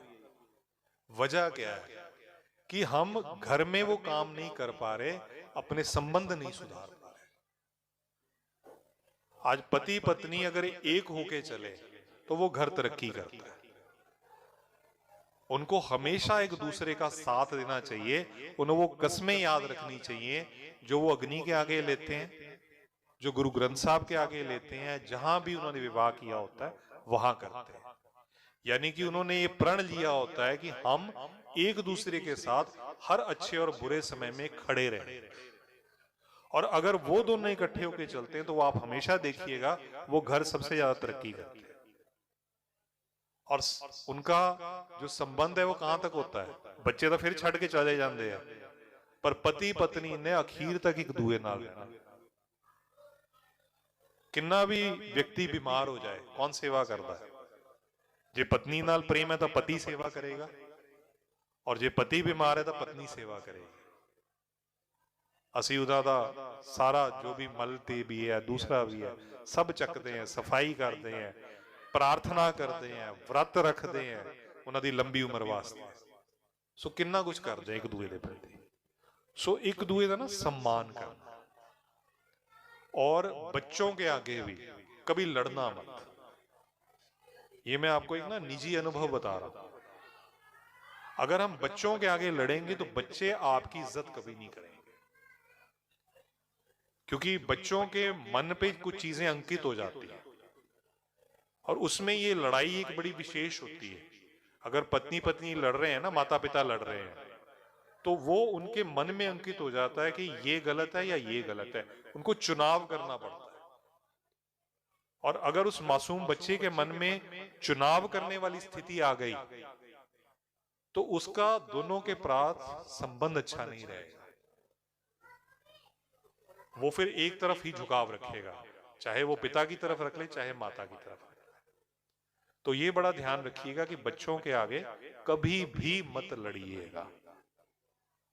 हमेशा आपकी बातचीत एक बंद कमरे में होनी चाहिए, सिर्फ आप तक ही सीमित होनी चाहिए, इतना विश्वास होना चाहिए। और दूसरा, गुस्सा।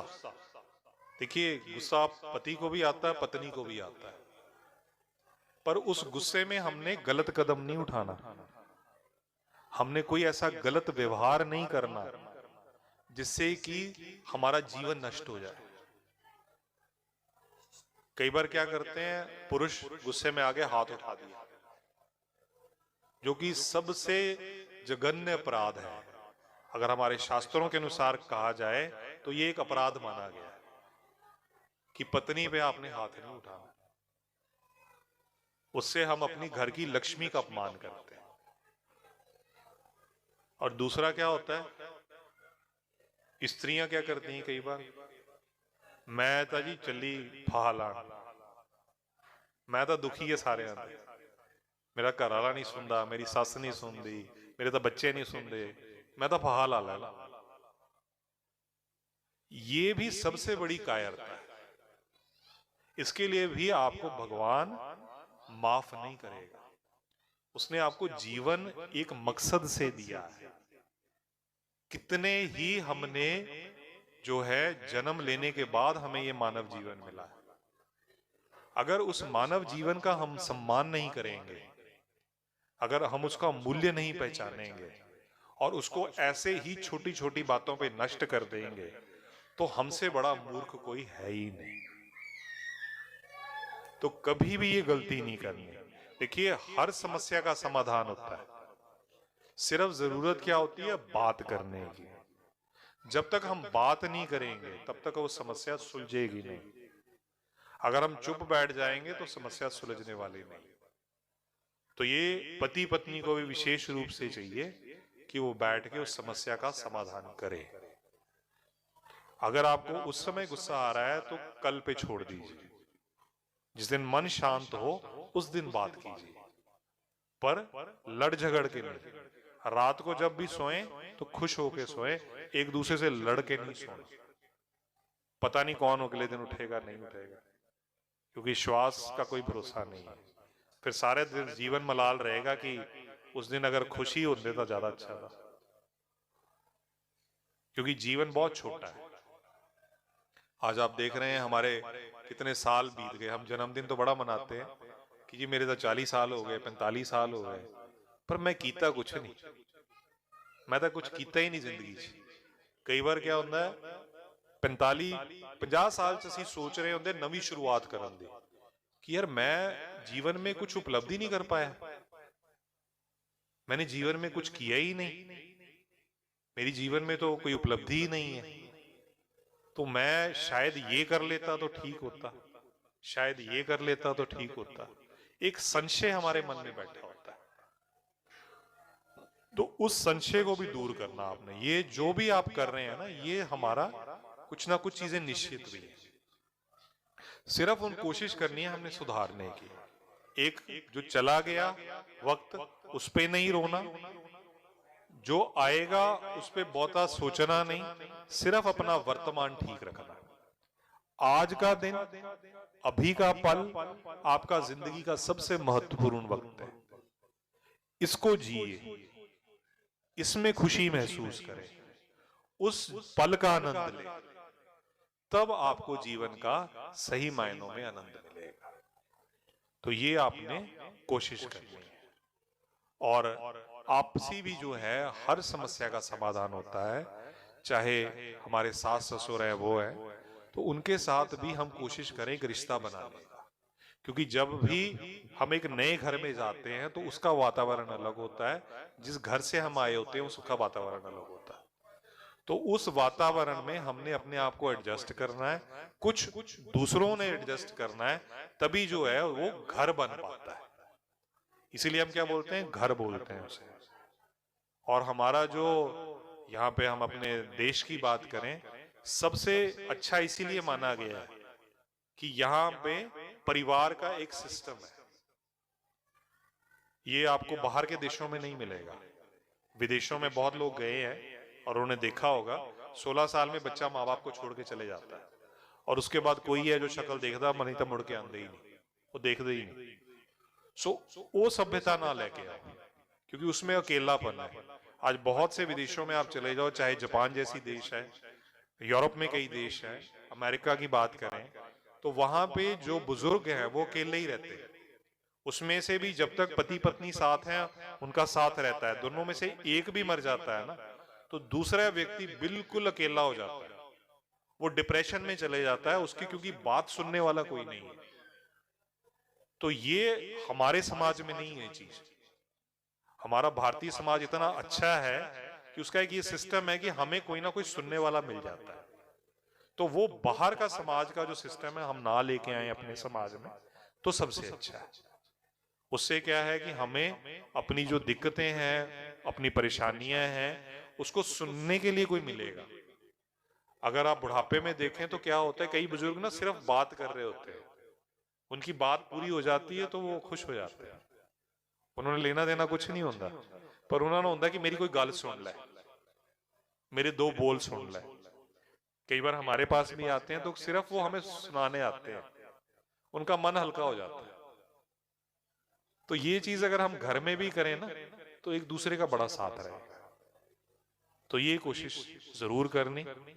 दूसरा, बच्चों का भी हमेशा देखना किन लोगों के साथ उठते बैठते हैं, उनकी संगति कैसी है, क्योंकि जैसी आप संगति में जाएंगे वैसे आप स्वयं बनेंगे। अगर आप अच्छे लोगों के साथ उठे बैठेंगे तो आपका व्यक्तित्व वैसा होगा, और अगर आप बुरे लोगों के साथ बनेंगे तो आपका व्यक्तित्व वैसा हो जाता है। हम देखते ही हैं समाज में कि अगर नशों वालों के साथ कोई बैठ रहा है तो उसे नशे की लत लग जाती है, कोई जो पीने वाले हैं उनके साथ बैठ उठ रहा है तो उसको वैसी आदत लग जाती है, कोई जो है गलत रास्ते पे चल पड़ता है। तो ये सारा जो है ये संगति का प्रभाव है। तो बच्चों पे ये जरूर ध्यान दीजिए कि वो कैसे चल रहा है, स्कूल में कैसे है, किन के साथ बैठता है, किस प्रकार की बातें कर रहा है। और माता पिता दोनों से निवेदन है कि वो ध्यान बच्चों की बातों पे जरूर दें। जब वो आपके साथ भी कोई बात कर रहे हैं तो उस चीज पे भी ध्यान अवश्य दें कि वो क्या बात कर रहा है, उससे आपको पता चलता रहेगा कि मेरा बच्चा किस रास्ते पे जा रहा है। तो ये भी जरूर करना। और इसके अलावा एक और चीज जरूरी समझता हूं आप लोगों को बताने की, कि हमेशा अच्छा बोलिए, अच्छा सुनिए, और अपने मन में भी अच्छी चीजों का सृजन कीजिए। इसको हम बोलते हैं मैनिफेस्टेशन, इंग्लिश में मैनिफेस्ट करना। अगर आप अच्छी चीजें कहेंगे, हम किसी को बुरा नहीं बोलते, हमारे मुंह से हमेशा अच्छी वाणी निकलती है, और हम दिमाग में भी अच्छी चीजें ले आते हैं।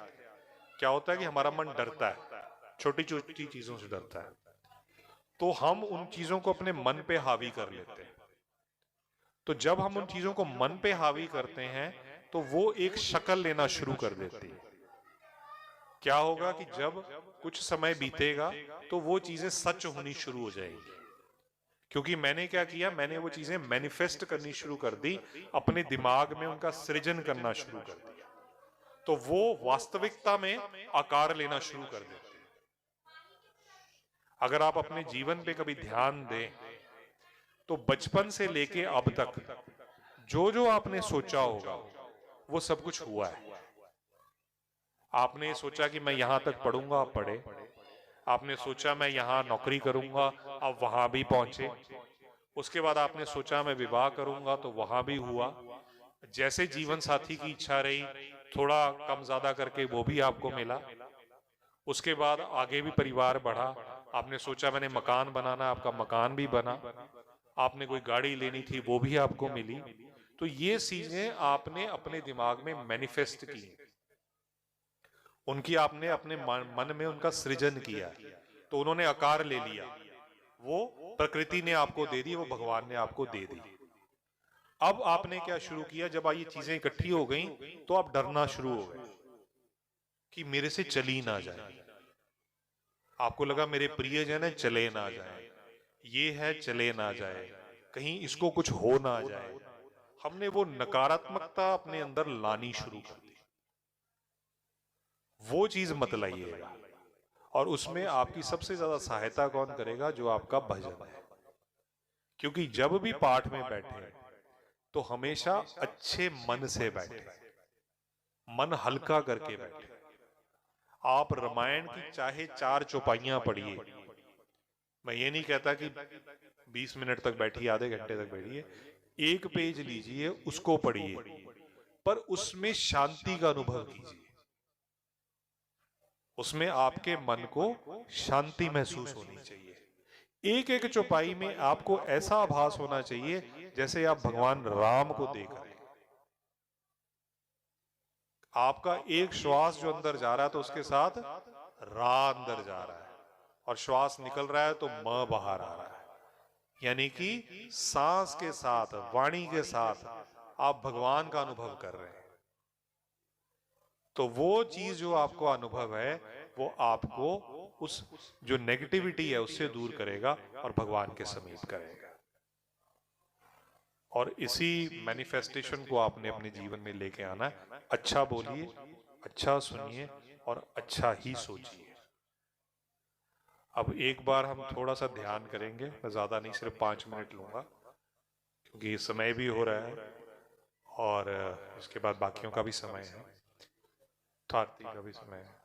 तो सिर्फ 5 मिनट हम लेंगे। आंखें बंद करके बैठिए सारे। सिर्फ हम ओम का उच्चारण करेंगे, पर वो ओम आपने अपने शरीर पूरे में महसूस करना है। पूरे जोर से बोलेंगे। 3 आवाजों का मिश्रण है ओम। उस पूरी ध्वनि को जैसे मैं बोल रहा हूं, आपने पूरे जोर के साथ बोलना है। ये नहीं देखना कि मेरे साथ वाला क्या सोचेगा, कोई शर्म नहीं महसूस करनी। गलत से ही जैसे होता बोलिए, पूरा जोर लगा के बोलिए, ठीक है? पहले मैं बोलूंगा, फिर आप पूरे जोर से बोलिए। कोई शर्म नहीं, कोई सोचना नहीं कि क्या कोई साथ वाला सोच रहा, ठीक है? पूरे जोर से बोलेंगे, मेरे साथ साथ बोलेंगे। ओम।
पूरी शक्ति के साथ बोलिए।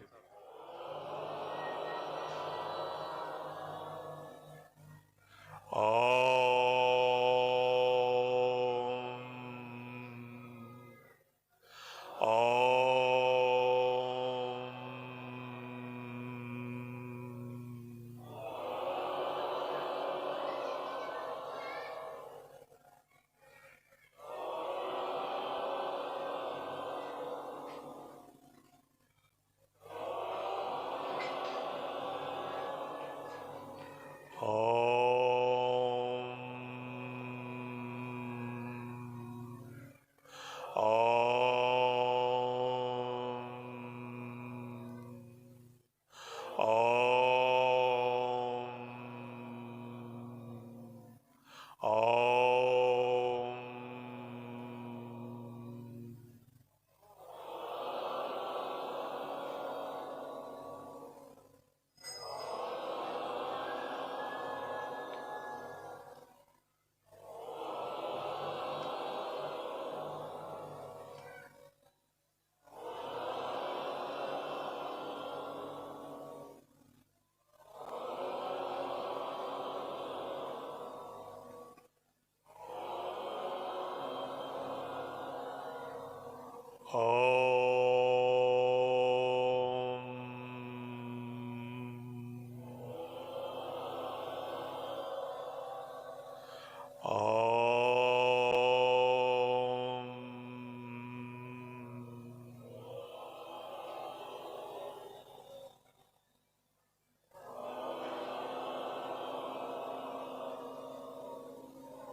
अब एक आखिरी बार बोलेंगे ओम।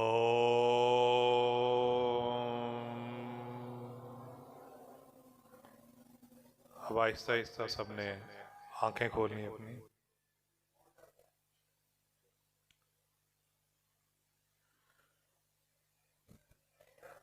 सर्वे भवन्तु सुखिनः, सर्वे भवन्तु निरामया, सर्वे भद्राणि पश्यन्तु मा कश्चित् दुःखभाग् भवेत्। सो इसी प्रार्थना के साथ मैं बाबा जी से आप सभी के लिए इस बैसाखी पर्व की मंगल कामना करता हूँ और उनके आगे यही प्रार्थना करता हूँ कि आप सभी का जीवन सुखमय हो, निरोगमय हो और आप सभी के घर में सुख समृद्धि का वास हो और भगवान विष्णु की और बाबा जी की कृपा आप सभी पे बनी रहे।